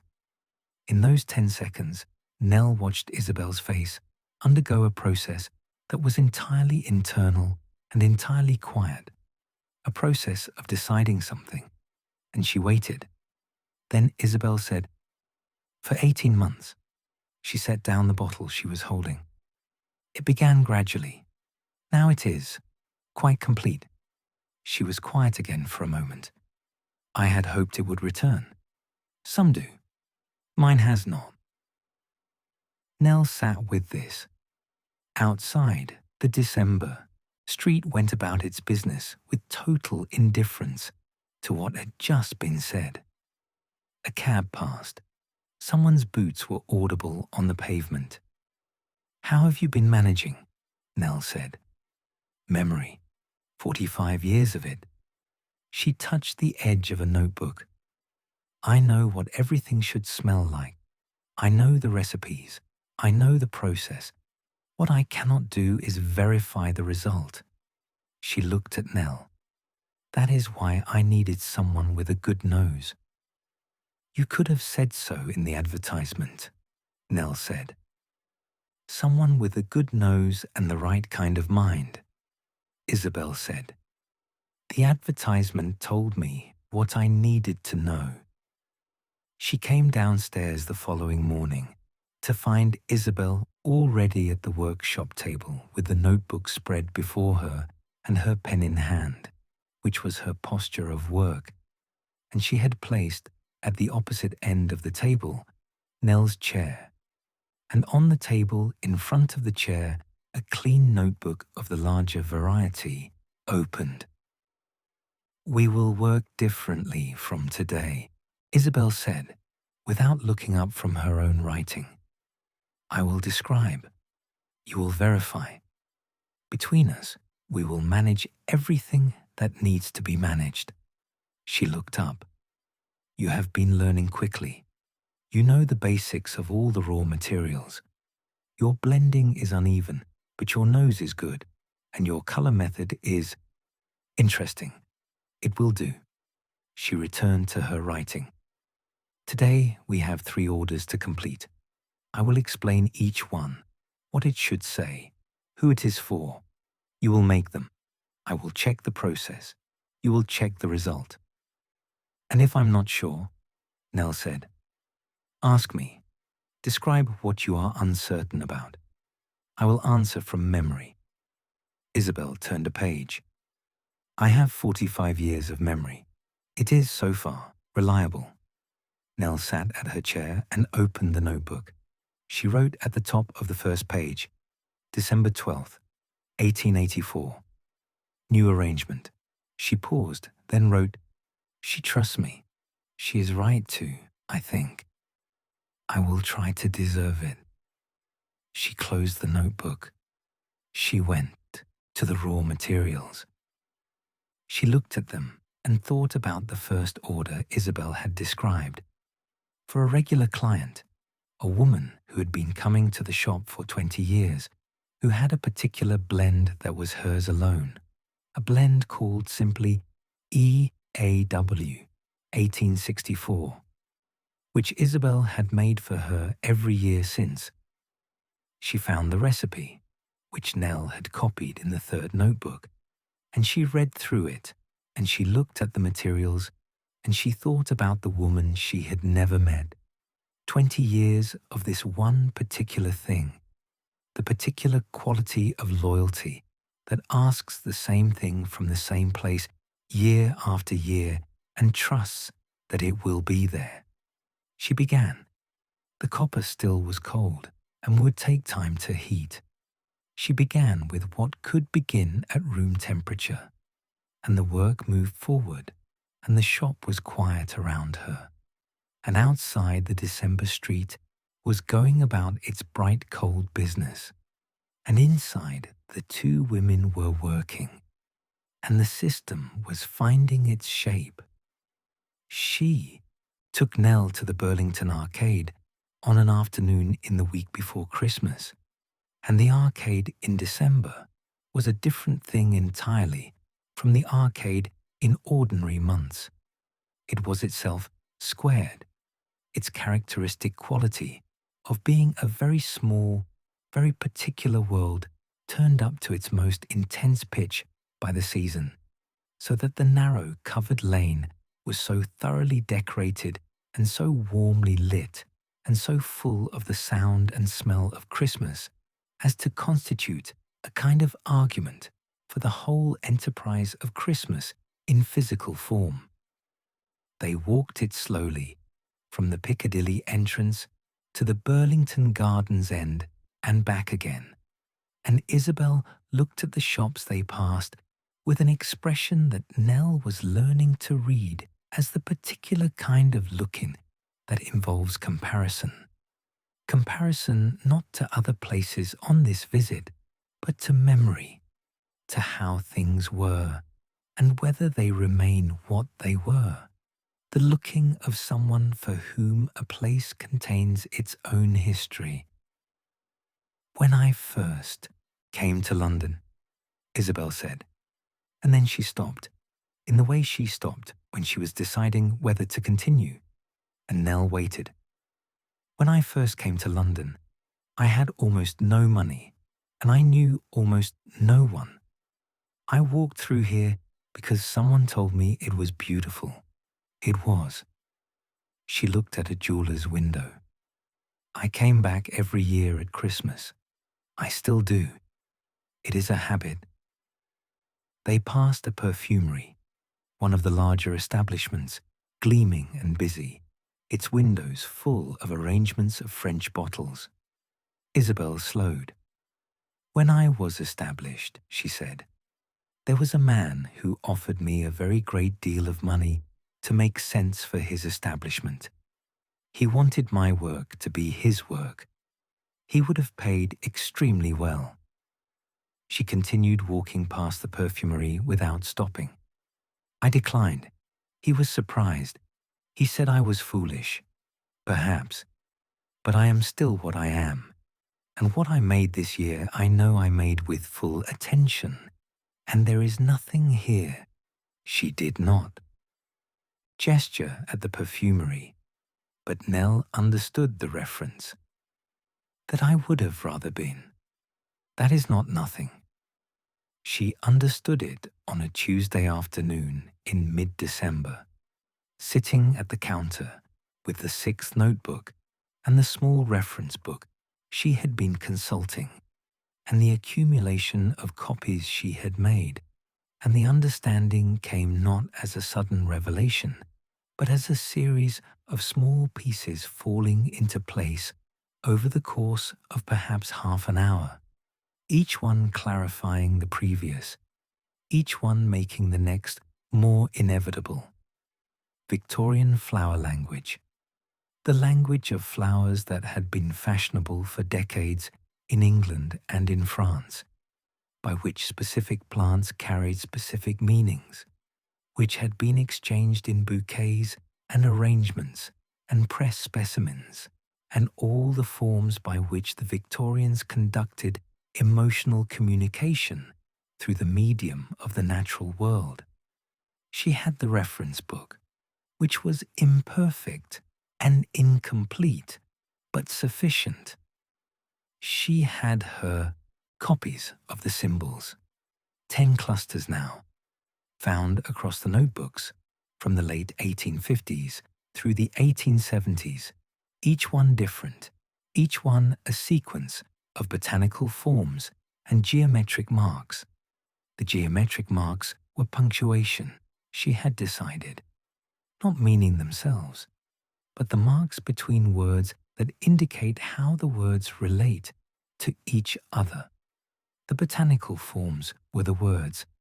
She went through each cluster with the reference book, translating plant by plant, and the clusters became sentences, imperfect and somewhat compressed, as sentences tend to be when written in a medium not designed for full expression, but legible, coherent, real. She read the first one. She read the second. By the third, she had stopped translating mechanically and was reading with the combination of care and absorption one brings to a private letter, which was exactly what they were. They were love letters. That much was unmistakable. The faithfulness and remembrance of the repeated violets and rosemary, the devotion of the ivy, the constancy of the pressed grass, the endurance of the dried thyme. They were letters from someone to someone they missed, written in the only language available in a book of perfume recipes, written in the margin of work that was itself a form of dedication to something loved. Who they were addressed to was not yet clear. She did not ask Isabel that afternoon. She filed the translation carefully into her notebook, all 10 clusters, and she turned the page and went on with the copying. And the shop was warm and quiet, and outside the winter did what winter does. She came through the connecting door on a Monday morning, just after Thomas Garland had delivered the week's supply. Roses from the Kent grower, something new from the borough contact, dried material from the store Thomas kept on her behalf. And the shop was consequently fragrant with the fresh delivery when Prudence entered, which was perhaps the reason for her expression on entering, which was the expression of someone who has stepped into something that has not changed in 30 years and is glad of it. She came in properly, not through the connecting door and straight to business as usual, but through the connecting door and into the shop itself. And she stood for a moment, looking at the shelves with the look of someone seeing something familiar with fresh eyes. Thomas was still at the counter, transferring the delivery to the storage boxes with his careful, methodical competence. "Morning, Thomas," she said. "Mrs. Holt," he said, without turning. She looked at Isabel. Something passed between them, a look, brief and entirely private, the kind of look that passes between people who have been neighbours for 30 years and have accumulated a shared language too compressed for outsiders to read, a look that Nell caught the edge of and filed away. Then she looked at Nell. "You are managing the morning delivery," she said. "I'm helping," Nell said. "She is doing it," Isabel said, which was, Nell had learned, high praise. Prudence looked at the shelves again, and then at Thomas, who had finished his transfer and was restoring his boxes with the same methodical care. "Does she know about the notebooks?" she said to Isabel. The pronouns made clear that she referred to Nell. "She is copying them," Isabel said. "All of them." Another look. This one different. Not the compressed private shorthand, but something longer. Something that contained a question and an answer and a feeling about the answer. Thomas, Nell noticed, was very carefully not looking at either of them. He finished his boxes, picked them up, and moved toward the back door. And as he passed the counter, he put down quietly, beside the delivery receipt, a small fold of brown paper, tied with string, which he did not explain, and which he did not appear to expect anyone to remark on. And then he went. It was the first time the work felt like a genuine conversation between two people rather than a process of transmission from one to the other. And it happened on an afternoon in late December when the order was for something that neither of them had made before, a scent for a house, for Christmas morning specifically, for the house of a client who had explained to Isabel, with touching particularity, that she wanted her house to smell on Christmas morning, like the house she had grown up in, which no longer existed, and she could not describe it except by saying that it had been warm, and there had been oranges, and there had been her mother's particular soap, and the cold air through the window that was always left slightly open even in winter. This one I cannot give you from memory alone, Isabel said. It is too specific, and I do not know the original. You will need to find it. Tell me what you are trying to say, and I will tell you which direction to go. Nell thought about warm and oranges and a particular soap and cold air through an open window. She thought about the colors. The warm was amber orange. The oranges were themselves. The soap was clean white with a blue undertone, and the cold air was the precise cool grey she had been working with since the November morning blend. She described these colors to Isabel. The warm, Isabel said. Start with benzoin. Not much. It anchors warmth without dominating. The orange, petitgrain over neroli. The petitgrain for the brightness, and the neroli for the depth. Because Christmas morning orange is not fresh orange. It is orange that has been in the bowl for a day or two. Slightly warmer. The cold air. The tiniest quantity of the pine absolute, which you will find in the box on the left of the third shelf. The soap I cannot tell you. That will be personal to this woman, and I would need to know more. Nell found the materials. She mixed with the confidence that 8 weeks of daily work had given her hands, if not yet her mind. She made the orange accord first, then the warmth accord, then introduced the cold air, and then stopped at the soap and held the result and smelled it and thought. What is missing? Isabel said. Something slightly sweet, Nell said.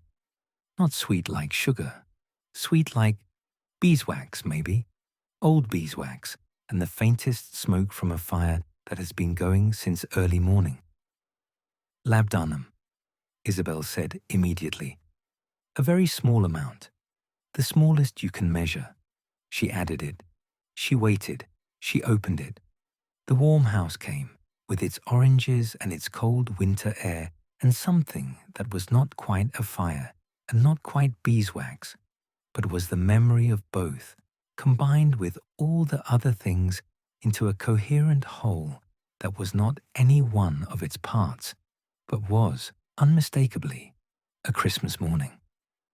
Yes, Isabel said, when Nell held the bottle without uncorking it at her eye level. That is it. It came on a Thursday morning in late December, in her father's handwriting, which she knew as well as her own. The doctor's handwriting, careful and legible, formed with the same precision he brought to prescriptions, the handwriting of someone who believes that what is written should be readable. She took it upstairs with her morning tea and sat in the window that looked over the courtyard and read it. And the courtyard was white with the frost of a December morning, the first proper frost she had seen in London, which was not yet quite snow, but was the promise of it. Her father wrote about the surgery, about the patients, about the winter and its effect on the elderly of the neighborhood, for whom he felt a particular responsibility. He wrote about the garden, which was, he said, doing less well than it might without her attention, which was his way of saying he missed her. He wrote about a concert he had attended, about the new curate at the church, about a former patient now recovered and doing well. And then, at the end, he wrote, "I have been told by Mrs. Patterson, who knows everyone's business and considers it her civic duty to share it, that Dr. Whitmore's practice in Bristol is looking for a secretary and record keeper, which is a position that would suit you very well and for which you could return quite comfortably before the new year. I am not saying you should. I am saying the option exists and that I thought you should know, and that whatever you decide I will support. I remain, as always, your loving father, Edward Ashworth." She read this twice.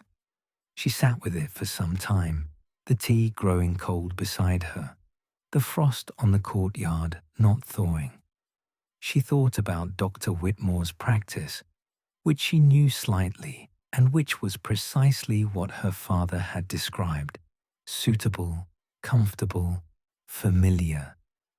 She thought about the notebooks on the counter downstairs, the ones she was in the middle of, the ones she had not yet finished.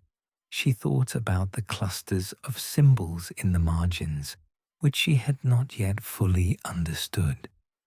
She thought about the December Christmas morning blend and the particular quality of the moment when the labdanum was added and the thing became what it was trying to be. She wrote back that evening, "Dear Father, I am glad you told me. I am not coming home before the new year. There is something here that is not finished yet. I will explain it better when I am able to. Your loving Nell." The snow came on the night of the 23rd of December, while the city was occupied with the final preparations of the season, and the streets were full of the particular movement of people who have things to do before a deadline. And it came quietly, as snow in cities usually does, accumulating on everything simultaneously and without favoritism, on the grand buildings and the modest ones, on the pavement and the road, on the hats of pedestrians and the backs of cab horses, until by morning Jermyn Street was white. She saw it from the window of her room before she came downstairs, and she stood in the window for a long time looking at it. The street below was transformed not merely visually, but in quality. The usual sounds were muffled, the usual edges were softened. The gas lamps that were still burning in the not quite dawn gave the snow a light that was warm amber above and cold blue below, and the whole of it together had a quality that was very difficult to describe, but that she would later attempt in her notebook as the color of silence. She dressed and went downstairs.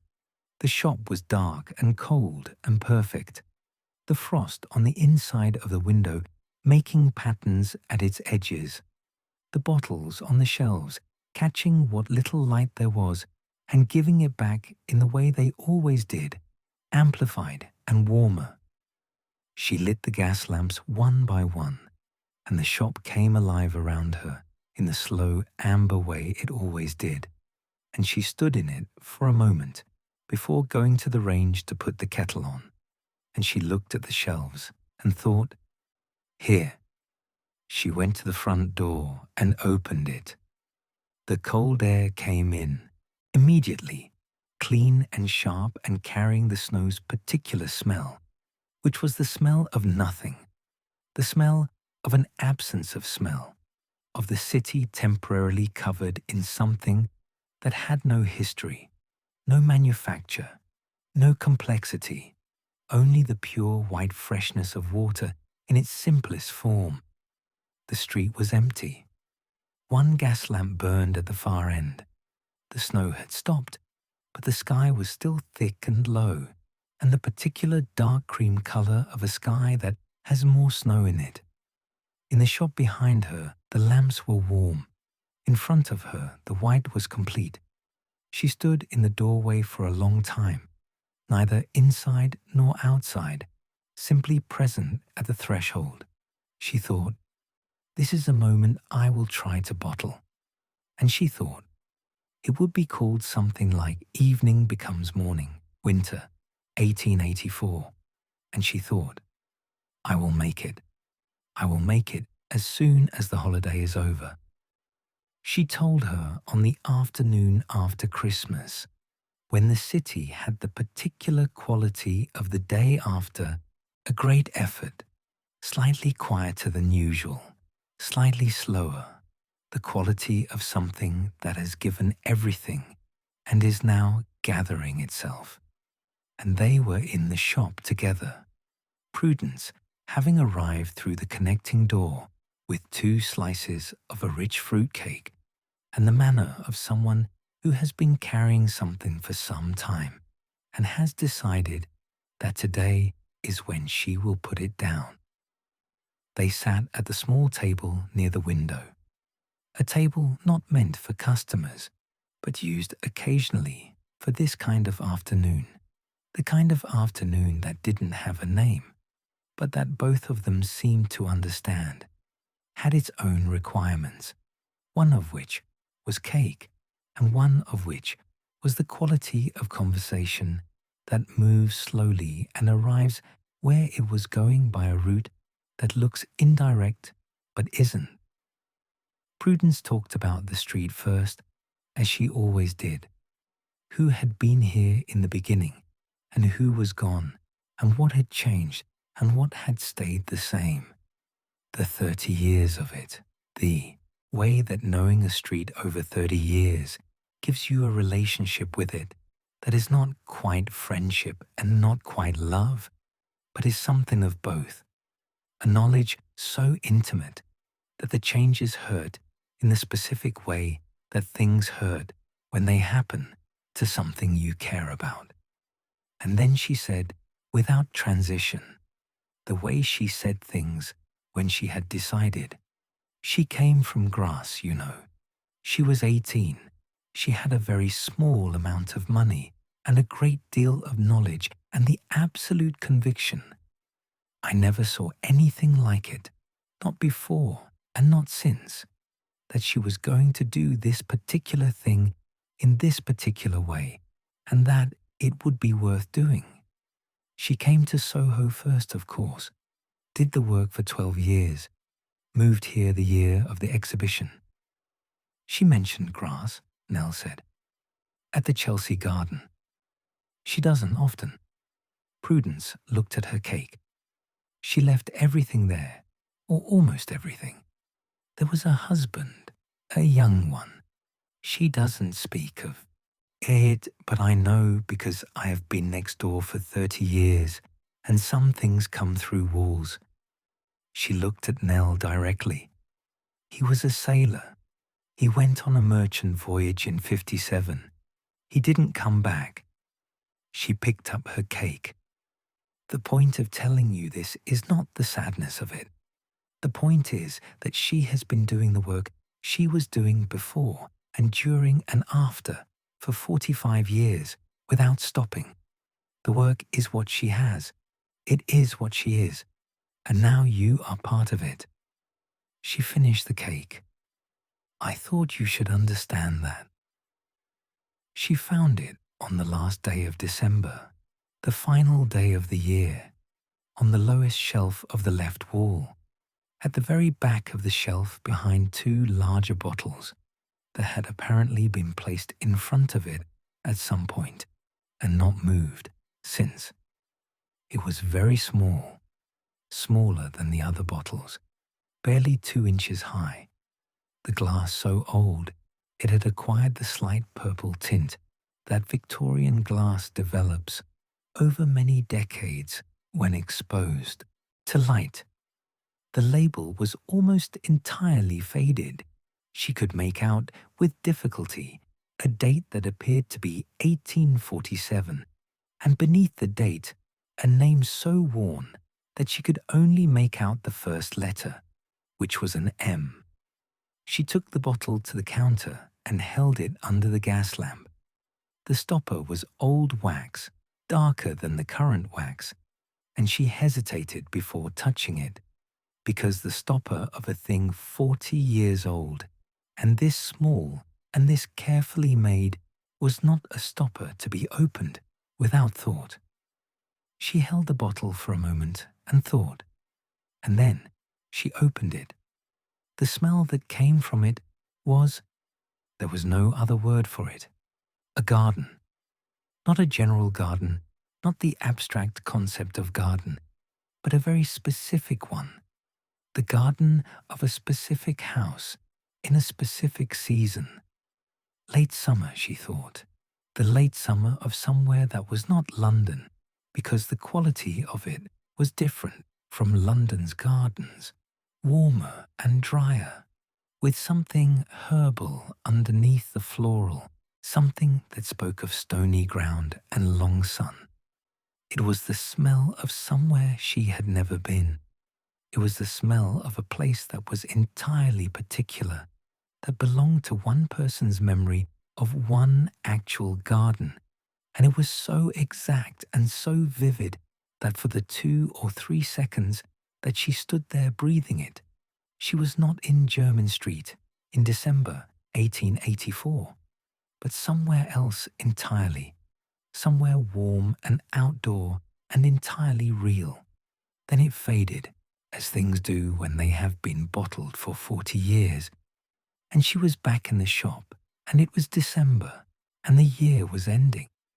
Her hands, she noticed, were not quite steady. She stoppered the bottle very carefully and held it for a long time. She thought, there is someone alive in this bottle. Not literally, not in the way that would be strange, but in the only way that matters, the way of memory, the way of a moment preserved with such care that it remains accessible to the senses of someone who was not there, who will never know the name of the garden or the hand that made this bottle, but who can, for 3 seconds in December, with a small old bottle, be there. She put it back on the shelf.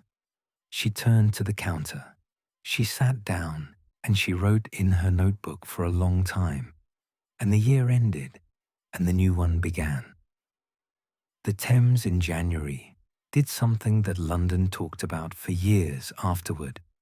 As cities talk about the exceptional events of winter the way they don't talk about the ordinary ones, which is to say that in January of 1885, the river partially froze in the upper reaches near Richmond, and the news of this moved through London with the particular energy of something unusual but not threatening, something that was merely a demonstration of nature's capacity for the dramatic when the conditions were right.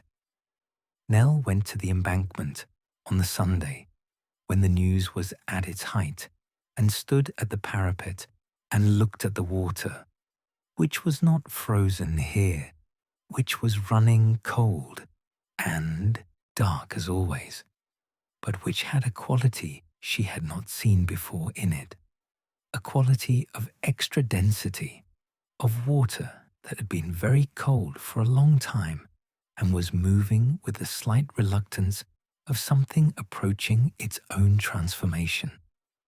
The city around the river was different in January than it had been in December. December had the animation of a city preparing for something. January had the quality of a city that has done the thing it was preparing for and is now reckoning with what remains.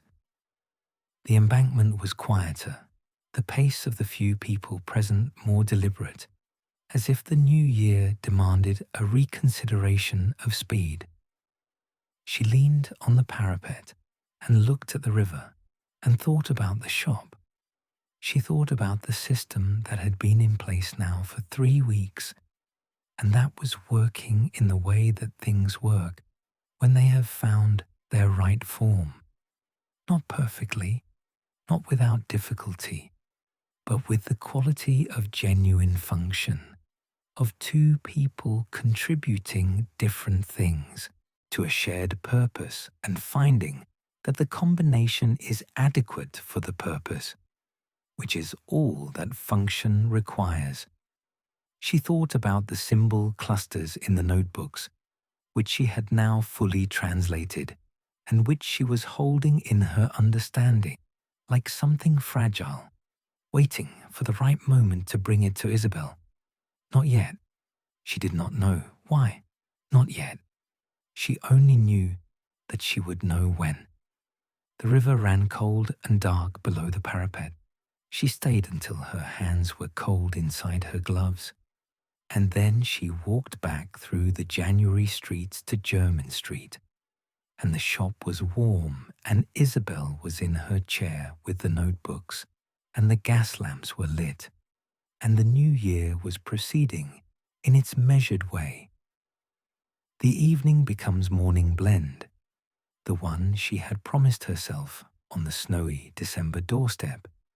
She made on the first Thursday of the new year, working from the notes she had made that morning, and from the method she had been developing, which was the method of colors, each element chosen not for what it was named, but for what quality of light it contained.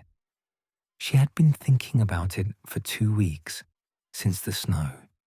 She knew the palette, the warm amber of the shop lamps, the cold blue of the snow in shadow, the dark cream of the sky, the quality of silence, which was itself a color if you looked at it right, a color that was white with gray in it.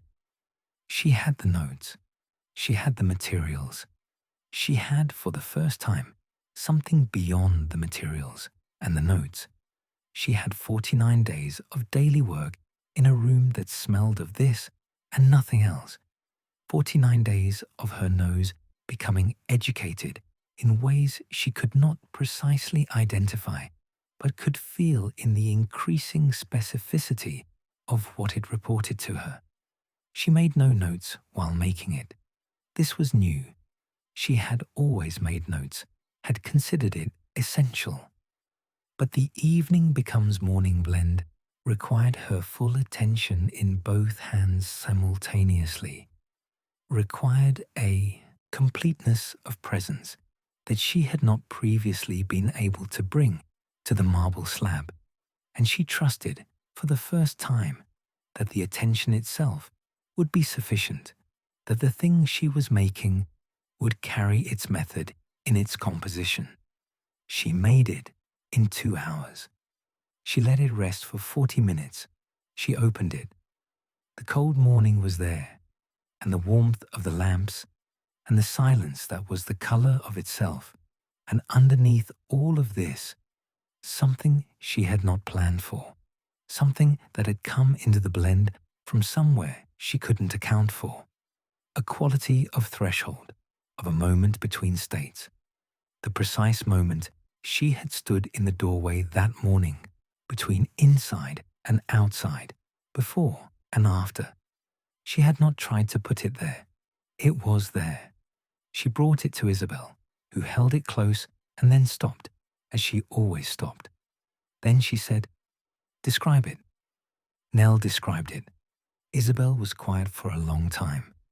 Then she said, "You have made something that did not exist before. This is different from making something well. Do you understand the difference? I'm beginning to, Nell said.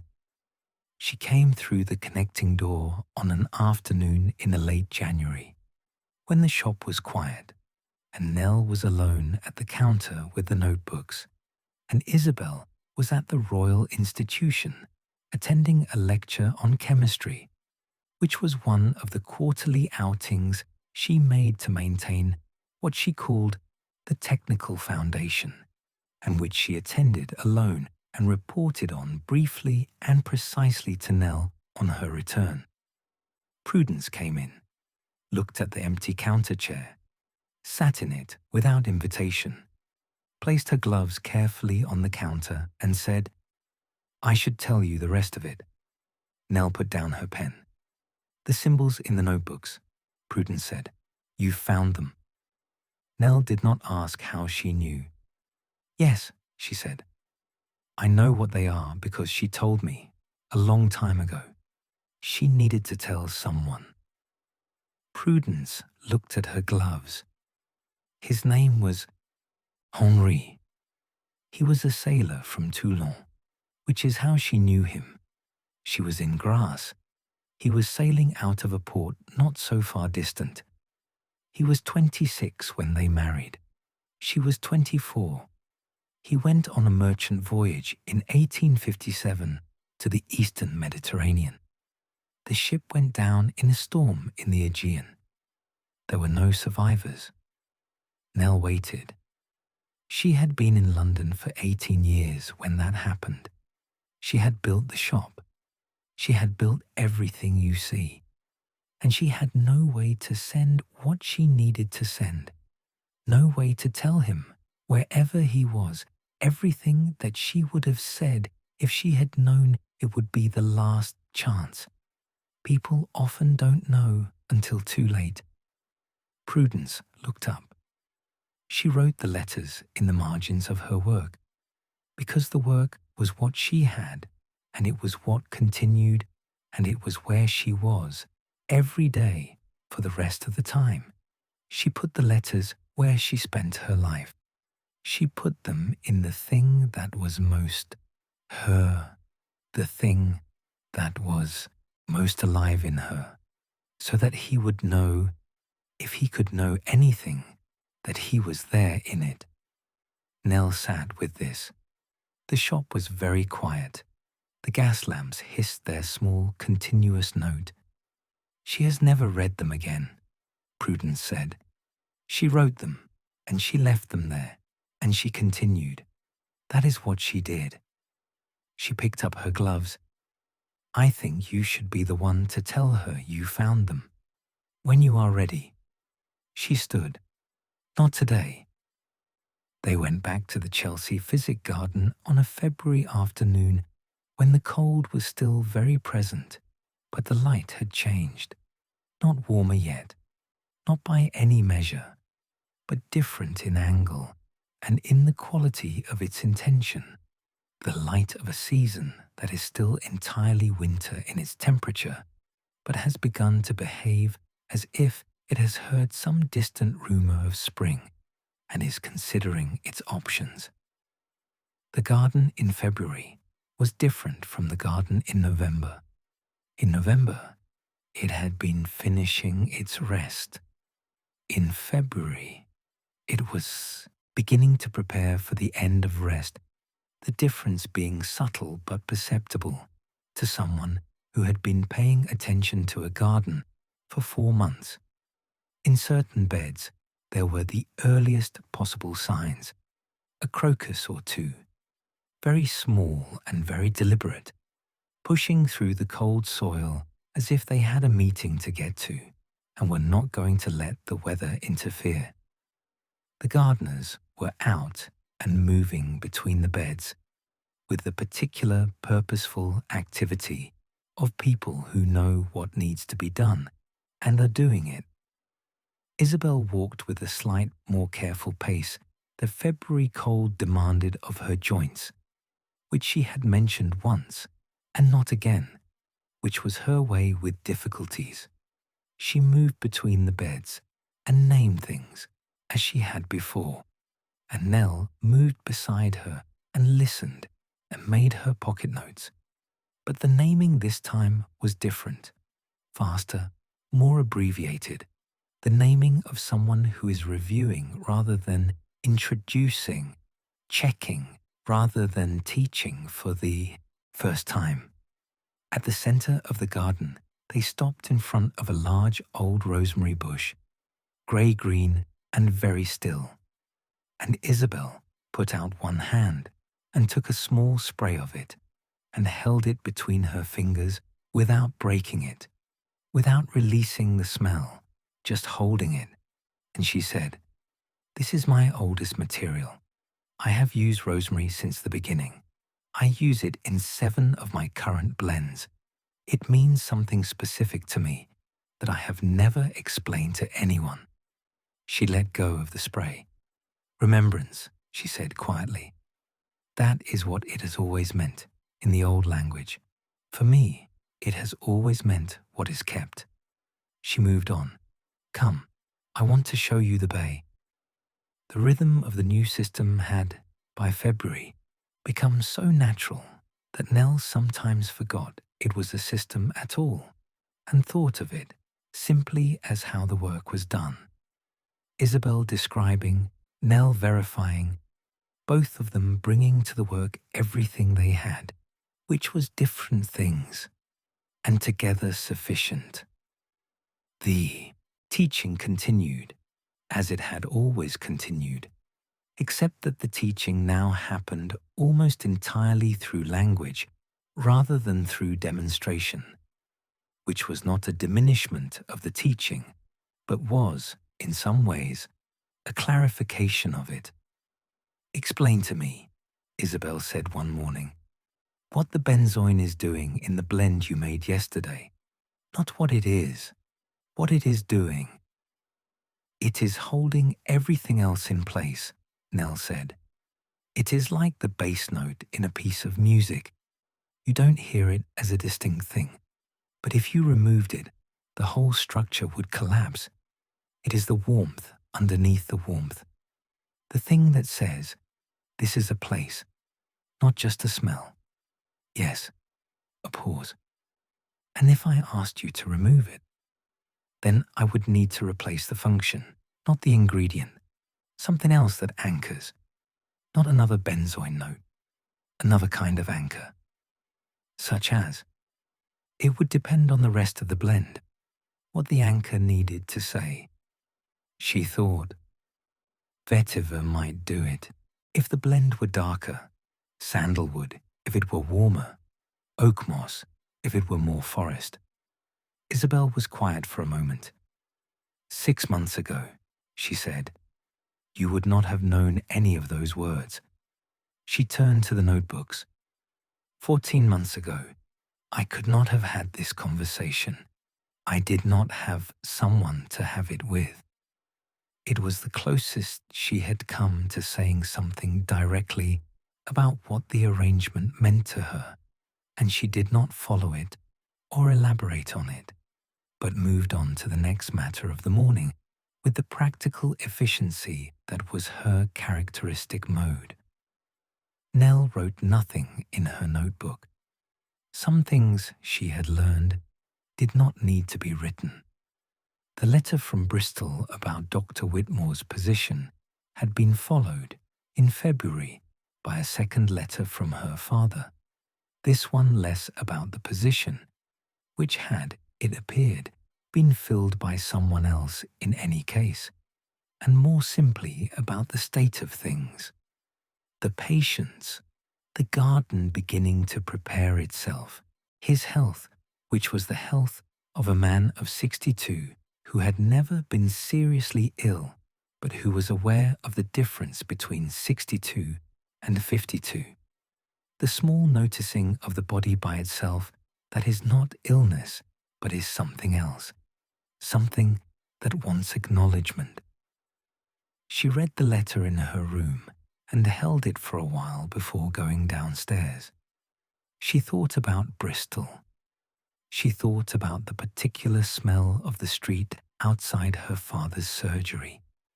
The smell she had never tried to bottle because it was so thoroughly familiar that it had never registered as a smell, only as home. She thought about what it would mean to bottle it, now that she knew how, what materials she would use, what she would try to say with them. She thought about the fact that she was thinking about it in these terms, which told her something about where she was. She wrote in her notebook, "The question of when to go back is a question of what I am going back to. Bristol is there. It will remain there." The position at Whitmore's was the same kind of thing I could have done before Jermyn Street. I came here because the advertisement was the right kind of strange. The right kind of strange is still operating. I have not finished what I came for. She paused and looked at what she had written. Then she wrote, "I know what the symbol clusters say. I have known for 6 weeks. I am waiting for the right moment to tell her, and the right moment has not come yet. I think it may come soon. I think there is something that needs to happen first, and when it happens, I will know, and then I will tell her." She closed the notebook. She went downstairs. The gas lamps were on, and the shop smelled of itself, and Isabel was in the workshop, and the notebooks were on the counter, and the work was there waiting, as the work always was. She reached the last notebook in February, the 10th, the most recent, the one that was still in use, in that Isabel still wrote in it occasionally, and which, therefore, required a particular delicacy of approach, because copying the notebooks that were finished was one thing, and asking to copy the one that was not yet finished was another. She raised it with Isabel on a quiet morning. "The 10th notebook," she said. "I have finished the first 9. Should I?" "Yes," Isabel said, without letting her finish. "Copy everything you can reach. The later pages I am still writing. You will have to come back to them." She opened the notebook. The first 80 pages were in Isabel's hand, as usual, dense with the small, precise writing that recorded decades of work. The symbol clusters in this notebook were different from the earlier ones.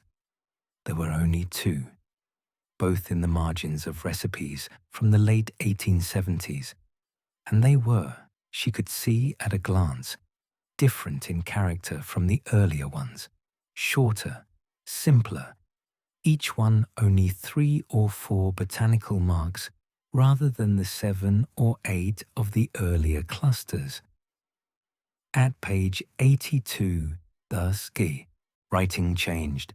It became less frequent, the intervals between entries longer, and the entries themselves shorter and more essential, as if the writer were conserving something. And at page 89, the last written page, after which the notebook was empty, 2/3 blank, there was a single entry dated September of the previous year, which read, "I am running out of the things I can confirm alone. I have placed the advertisement. I believe someone will come who can continue what I cannot finish. The work is not completed. The work is never completed, but it wants continuing." She copied this entry with the same care she had brought to every other entry in every other notebook. She copied the date and every word. She turned the page, which was blank, and the page after that, and the page after that, and the blank pages ran to the end of the notebook.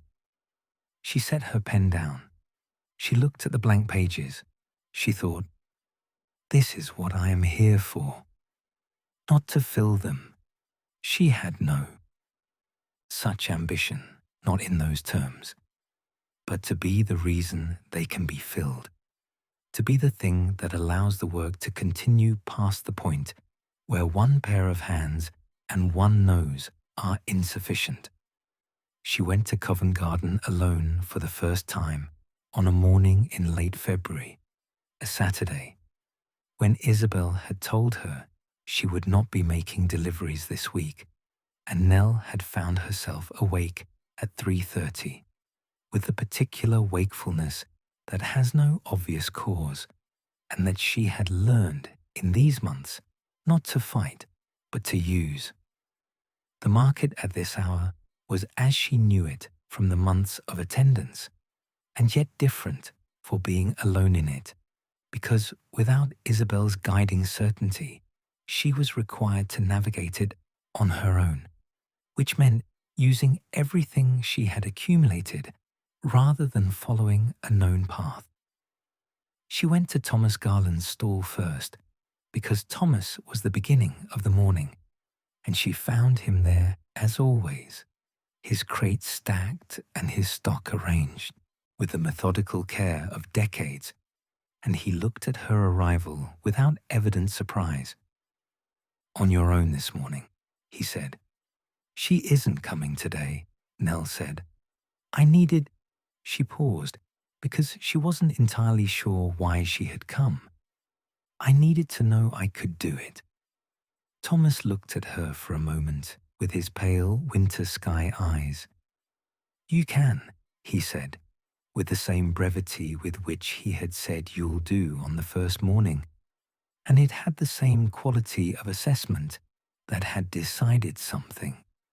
She bought what was needed, and she talked to the suppliers she knew, and she found, with the satisfaction of something earned rather than given, that she did know them, that 5 months of early mornings had made her a presence in this market, that her face was a face that belonged here, that the language she was still learning was sufficiently acquired to navigate a transaction, a question, a preference. She left the market with the parcels and the bags and the cold in her hands and the flower smell in her coat, and she walked back through the waking London streets to Jermyn Street. And when she opened the shop door, the smell of it came to her, as it always came, and she thought, "I know this place, and this place knows me." She chose a Thursday morning in early March, when the light through the shop window had taken on the particular quality of the first real spring light. Not warm yet, not by any measure, but different in intention from the winter light, carrying in it the idea of warmth even before the warmth arrived. And Isabel was at the counter with her tea, which she drank standing as she sometimes did, looking at the street through the window. Nell came from the workshop with her notebook, which she had opened to the pages of translations, all 10 clusters rendered into their flower language meanings, and she set it on the counter beside Isabel's tea and said simply, "I found the symbols in the notebooks. I have known what they say for about 2 months. I have been waiting for the right time to tell you." Isabel looked at the open notebook. She did not pick it up immediately. She was quiet for a long time, perhaps the longest quiet Nell had sat through, longer than the quiet that followed the disclosure about her nose, longer than the quiet after the Borough Market ambergris, longer than any quiet that had passed between them in these 5 months. Outside, the March Street was going about its early business. Then she picked up the notebook. She read it. She read it slowly, as she read everything, with the attention that treated every word as significant, that assumed nothing was accidental. She set it down. She did not speak for another full minute. Then she said, "I never read them again after I wrote them. I put them there and I left them." She picked up her tea. I thought perhaps no one would ever find them, or that if they did, they would not be able to read them. A pause. I find that it matters that you read them, that someone did. Nell said nothing. She sat with the quiet and held the space the way she had learned to hold the space, the way the shop had taught her to hold it. He was 26, Isabel said. He had very good hands. She picked up her tea and finished it and put the cup down. Thank you, she said. We have orders this morning. She took Isabel to St. James's Park on a Sunday afternoon in mid-March, when the park had arrived at the particular state of early spring that is more promise than delivery, but is, for that reason, perhaps more beautiful than high summer. The trees not yet fully leafed, the light coming through them at a different angle than it will when the canopy is full, making long patterns on the grass that will not exist again for 12 months, making the afternoon feel provisional and vivid in the way of things that are nearly rather than fully. They walked slowly at Isabel's pace, which on good days was not particularly slow, but which on cold days required more deliberateness. The park was full of the Sunday population of London at the earliest possible gesture towards spring. Children who had been indoors for months, older people who had been waiting for a day mild enough to justify the bench, couples walking with a particular awareness of a world that was becoming available again after winter's enclosure. They sat on the bench near the lake, the bench Nell had come to in October on her very first park visit, the bench with the view of the water and the buildings beyond. The lake was still, and in the still water, the early sky was reflected with the same completeness that Nell had noticed in October, the same quality of doubling that made the sky visible from two directions at once. Isabel looked at the water for a long time. The pelican moved past, slow and purposeful. The same pelican, or one exactly like it. It is a good park, Isabel said, which was, coming from Isabel, a statement of significant affection. It is, Nell agreed. They sat without speaking for 20 minutes. In the shop on Jermyn Street, the bottles were on their shelves, and the notebooks were on the counter, and the work was there, patient as it always was. In the park, the afternoon light moved along the grass, and the lake held the sky, and the pelican disappeared around the bend, and the season continued in its steady northward turning. And neither of them had anything to add to any of this, which was exactly right. The street in April was so different from the street in October that Nell sometimes stood in the shop doorway in the early morning and tried to hold both versions in her mind simultaneously, the October version and this one, as a way of measuring the distance she had travelled. And the distance was, she found, considerable.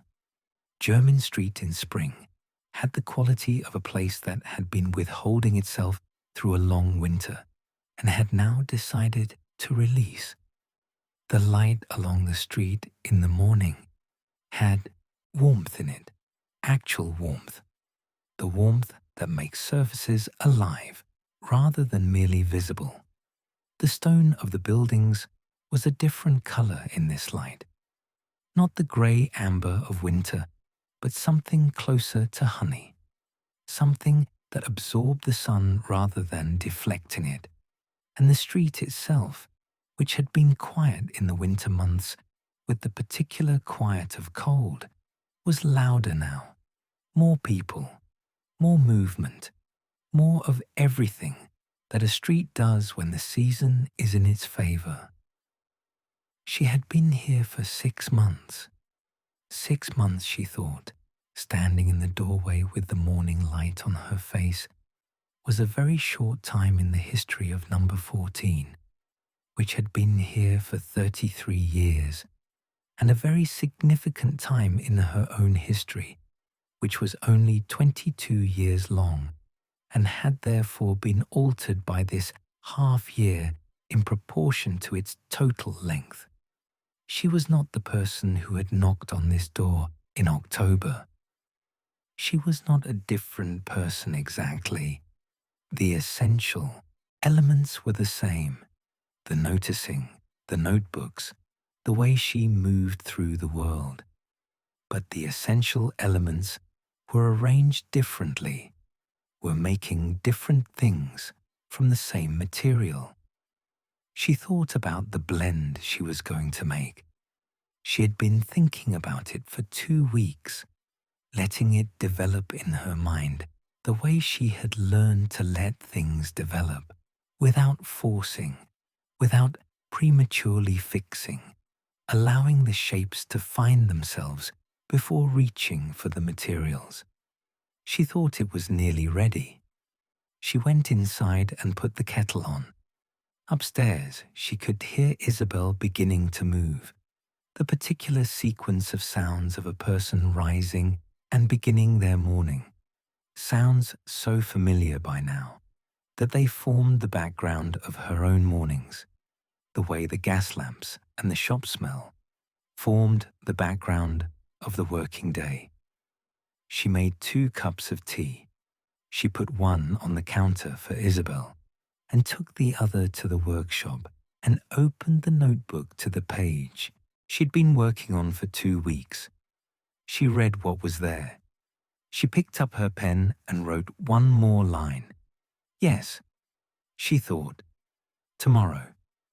It was Thomas who came first, on the Monday morning, 2 days before she made the blend, arriving with a week's delivery as he always arrived, the leaf-dusted coat and the careful, precise competence, and the pale eyes that had decided things for 50 years. He unloaded and stacked and transferred with his usual method, and then, instead of picking up his empty boxes and going, he stayed. He stood at the counter and looked at the shelves, which Nell had been noting he did more often recently. Not the habitual brief glance of someone in a familiar place, but the more deliberate looking of someone who is trying to fix something in memory. How long have you been coming here? Nell asked. Since 53, he said. More than 30 years. You've watched the shop for 30 years. Watched it, he said, as if the word were precise. That's the word for it. He picked up his boxes. She doesn't need anything from me except the flowers. She never has. But I was here. He moved toward the back door and then stopped. Those are good ones, this week. The narcissus from Kent. She'd have liked them. He went out. Prudence came at noon through the connecting door with the air of someone who has decided on something. She looked at the shelves in the way she had been looking at them since January, the way that combined the long familiarity with something more active, more attending. Something is happening, she said.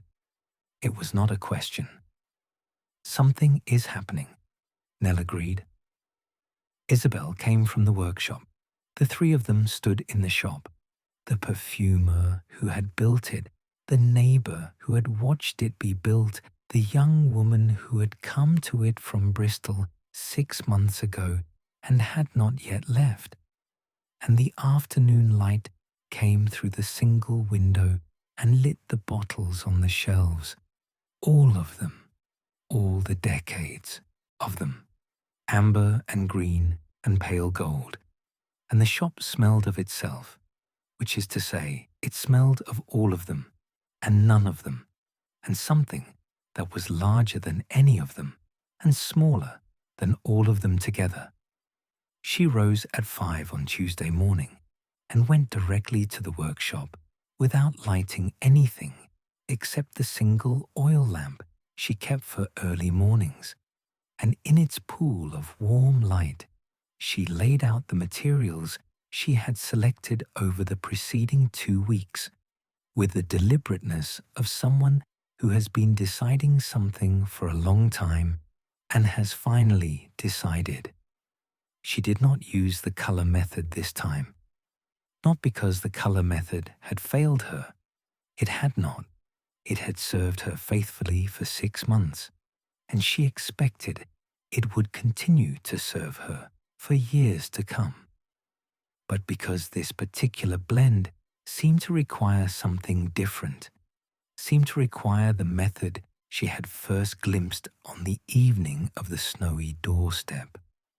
The method that was not a method at all but was simply full attention, brought entirely to bear on the thing being made. The attention that doesn't translate into any intermediate language, but goes directly from the maker to the made thing without the step of description in between. She worked slowly. She had all morning. She worked with the copper still, and with the marble slab, and with the small precision balance that she had, over the months, come to use with something approaching fluency, her hands doing what hands do when a skill has moved from the mind down through the arms and into the fingers, which is to do the work without requiring thought, freeing the mind for the larger consideration. The blend she was making was for what Callum Birch, in a story Isabel had told her once, had called the rested recognition, the feeling of recognizing something in yourself that you had forgotten was there, not new, but returned, not found, but recovered. She had been carrying this description for months, testing materials, against it, rejecting, returning, testing again. She thought she had it now. She thought the thing she was making could say, "You have always been this. It was covered over for a time. Here it is." She made it in 3 hours. She let it rest. She opened it. It was not the color method's amber, or the market's green, or the river's dark silver. It was not any single color. It was the quality of morning light on the notebooks, on 45 years of careful marks on paper, on the particular quality of work that has been done with full attention for a very long time, and that carries in it the accumulated character of that attention. It was, she thought, and she wrote this down after, in her notebook, trying to be exact. It was the smell of what continues. She brought it to them one at a time, over the course of the following afternoon, when the shop had been open for several hours, and the April light was at its most settled, and the street outside had its particular April Tuesday quality, which was the quality of a city going about itself in good conditions, neither urgent nor careless, but simply alive. Thomas came for the delivery, as he came every Monday, and she gave him the small bottle and said simply, "For you." And he turned it in his large hands and looked at it with the considering attention he gave to everything, and then he uncorked it and held it to his nose and was quiet for a long time for Thomas, who was economical with time as with everything else. And then he said very quietly, "There's the Narcissus from Kent," which was not what the blend contained, but was what it contained for him. And she thought, yes, that is exactly what it should do. She gave one to Prudence when Prudence came through the connecting door at noon, and Prudence held it with the careful hands of someone who handles fine things all day and knows their value. And she opened it, and she did not say anything for a very long time. And when she did speak, she said, "This is the shop," which was precise and complete. Isabel she kept for last, at the end of the afternoon, when the light was at the angle that Nell had first tried to capture in November, and that she could now name precisely: the angle of late April afternoon, the angle at which the last of the day's direct light moves along Jermyn Street and hits the upper portions of the buildings opposite and turns the stone to something warmer than gold. She brought the bottle to Isabel at the counter. "I have made something," she said. "I would like you to have it." Isabel took the bottle. She held it at the distance she always held bottles, and read the label, and then she held it closer than she ever held bottles, and she closed her eyes. He had left the parcel on the counter the Monday morning of the delivery, week before, the small fold of brown paper tied with string that he had set down quietly without explanation, and that had been sitting in the drawer under the counter ever since, waiting.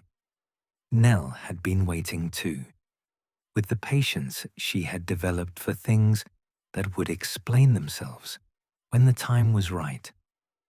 On the afternoon after the giving, Thomas came back. This was unusual. He did not come back generally on the same day as the delivery, having completed what he came for and having other claims on his time. He came through the back door and stood in the workshop doorway with his hat in his hands and said to Nell, who was at the marble slab, "The parcel, it's time for you to have it." She got it from the drawer and brought it to him, and he took it and untied the string with fingers that had spent 50 years tying and untying such parcels and were entirely adequate to the task. And inside the brown paper was a small flat piece of pasteboard, and pressed onto the pasteboard, pressed and dried and preserved with evident care over a long number of years, was a rose. Not a fresh rose, a preserved one. The petals, the deep warm brown that roses achieve when they are properly dried, the colour of very old memories when they are still vivid, and the smell coming from it was faint but present, the ghost of something that had once been vivid and was now at the very edge of its capacity to be smelled. "She gave it to me in '57, he said. "The day Henri shipped out of Tilbury. She cut it from the garden she had then, at the Soho house. She said to keep it." He looked at the rose. "I kept it. I always thought it should come back at the right time. I think this is the right time." Nell took the rose. She held it carefully. She said, "Thank you, Thomas. She will know what it means." He nodded once. He put his hat on. He went. She stayed later than she usually did. Prudence, on the Tuesday afternoon of the blend. The connecting door still at 5:30, not yet closed between them, and the two shops settling into their respective evenings. And Prudence occupying the counter chair with the comfort of someone who is not yet ready to be somewhere else. She had been quiet for some time, in the way she was quiet when she was thinking about something specific, her gloves in her hands, her eyes on the shelves. Then she said, to the shelves rather than to Nell, 40 years ago, when I came to this street, there were 4 shop owners I considered worth knowing. 3 of them are gone now. She is the last." Nell waited. "What she has done," Prudence said, "is not what most people do. Most people manage. Some people manage well. She made something." She turned to look at the shelves directly. Something that did not exist before her and will not exist in the same form without her. That is rarer than it sounds. I have spent 40 years next door to it, and I have never found a better word for it than that. She made something. She stood. And you are what allows it to continue. She picked up her gloves. I thought you might need to hear that said plainly, since no one here is likely to say it. She put on her gloves. She went through the connecting door. The door closed with its quiet authority. Nell sat at the counter for a long time after, in the April evening, in the warm gas lamplight, in the smell of the shop. She thought about plainly said things and how necessary they sometimes were.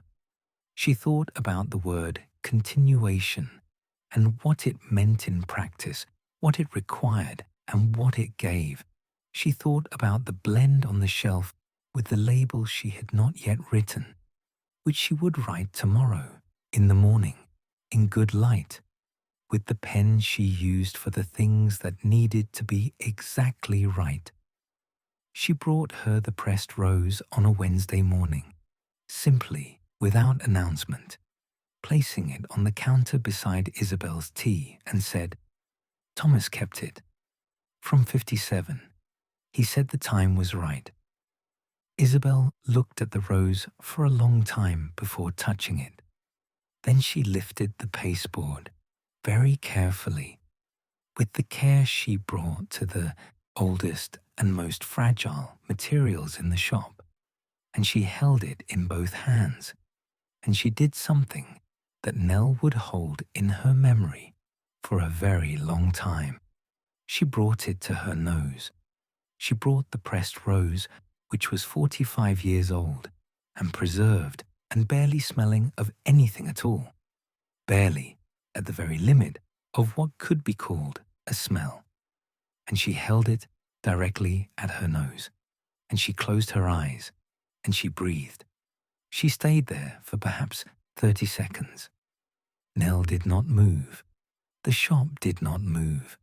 The street outside continued on its Wednesday business, entirely indifferent to what was happening inside number 14, as the street always was, as streets always are when the significant things are happening inside. Then Isabel opened her eyes. She held the rose a little lower and looked at it. She said, very quietly, "Something, just something." Nell said nothing. "Not the rose. I cannot smell the rose. It is too faint after all these years." She was still, looking at it. But something, the suggestion of something. It may be memory. It may be the nerves. It may be nothing that can be verified. She set the pasteboard down on the counter with the extreme care of someone who has been handling fragile things for 45 years and has never stopped. But something is there. She picked up her tea and went to the window and stood looking at the street. After a moment, she said, "It is enough."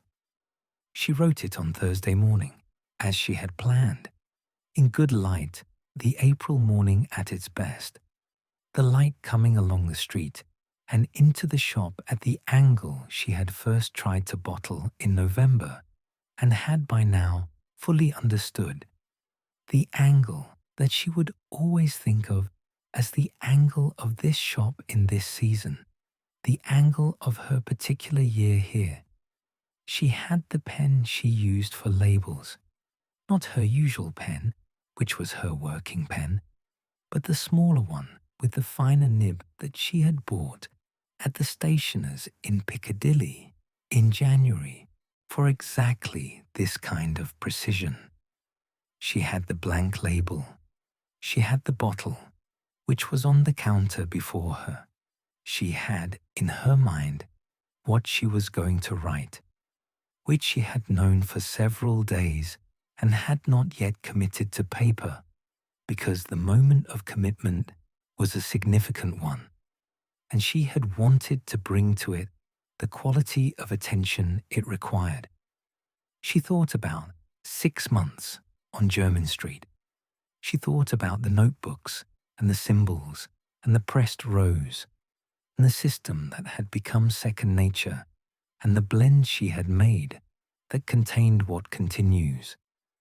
She thought about the particular quality of the shop, which was the quality that Prudence had been right to call rare, the quality of something made by full attention, given without conditions, received by the people who needed it in the exact form in which they needed it. She thought about Isabel, who had done this for 45 years and had not stopped when the primary tool of the work became unavailable, but had found a way to continue, which was the fundamental quality of someone committed to something beyond themselves. She put the pen to the label. She wrote, "You have always been this." She read it. She blew the ink dry. She fixed the label to the bottle.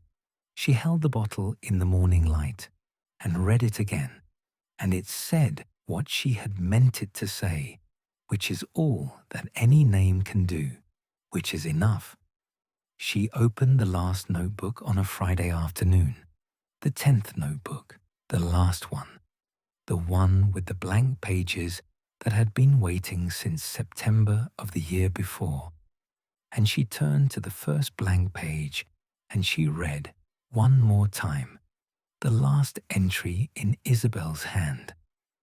"I am running out of the things I can confirm alone. I have placed the advertisement. I believe someone will come who can continue what I cannot finish. The work is not completed. The work is never completed, but it wants continuing." She turned to the next page, which was blank.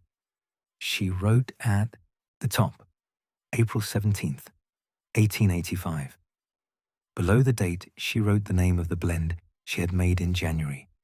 "Evening becomes morning, Jermyn Street, 1885. And below the name, she wrote the recipe. Every measurement, every material, every temperature and time.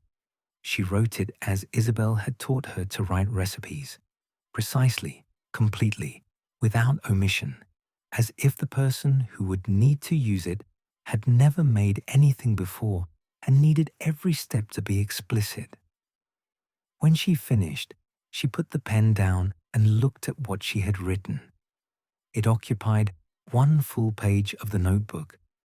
Below it, the blank pages continued to the end of the notebook, available.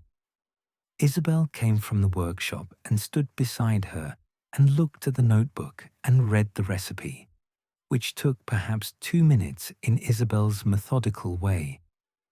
Then she picked up the pen that Nell had put down, and in the margin of the recipe, in the precise small hand that Nell had been copying for 6 months, the hand she now knew as well as her own, she wrote one thing.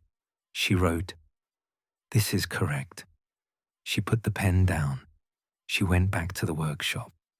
Nell sat at the counter and looked at the notebook, the recipe in her hand, the marginal note in Isabel's hand, the blank pages that followed. And she thought, here we are. And she opened the notebook to the next blank page, and she reached for the pen, and she began. She was downstairs before 6 on the last morning of April, in the way she had been downstairs before 6 every morning for 6 months. Not from obligation, not from a rule, but from the simple fact that the mornings here had become the part of the day she liked most, the part in which the shop was entirely her own before it became itself again in the service of other people, the part in which the work was simply present and made no demands except the ones she chose to make of it. She lit the workshop lamp and the counter lamp and the 2 gas brackets in the front of the shop. She put the kettle on the range. She went to the front of the shop and looked at the shelves, which held, at last count, 237 bottles. Isabel's 212, and her own 25. The ones she had made in these months, each in its place on the shelf, in the sequence that Isabel had established decades ago, and that Nell had now so thoroughly absorbed that she could locate any bottle in the collection in the dark. 237 bottles, 237 moments, named and kept. She went to the front door. She unlocked it. The April morning came in immediately, not aggressively as winter had sometimes come in, but with the good manners of April in London, cool and interested, and carrying with it the smell of the street in the morning, the stone, the slight damp, the first suggestion of the warmth that the sun would bring in another hour, and beneath these things a trace of something from the market, some flower that had been open since 3 in the morning in the great glass-roofed hall at Covent Garden, and whose particular fragrance had made its way across the city and found the street and found the open door. She stood in the doorway as she had stood in the doorway in December with the snow, except that this time the street was not white, but the particular colour of a London April morning, which is a colour that has no name, but that anyone who has lived here for long enough will recognise immediately. Grey and gold and slightly green, the colour of a city that is, against all reasonable expectation, beginning to bloom. Behind her, the shop was warm and complete, and entirely itself, the work of 45 years and 6 months on the same shelves, the notebooks on the counter, the copper still awaiting the morning's use. Above her, in the room that looked out over the courtyard, Isabel was beginning to wake. Nell could hear the particular sequence of sounds that meant the day was starting, that the morning was proceeding in its proper way, and at the far end of Jermyn Street, moving with the large, unhurried competence of someone who has made this journey every morning for 50 years, his coat dusted with the morning's flower work, his crates stacked on the cart behind him. Thomas Garland turned into the street. Nell raised a hand. He raised a hand. She went inside. She picked up the kettle, which was ready. She went to the workshop, where the copper still waited, and the marble slab waited, and the day's first order was already written in her notebook, in the hand she had found in these months, the hand that was her own, and the shop's both at once. She began.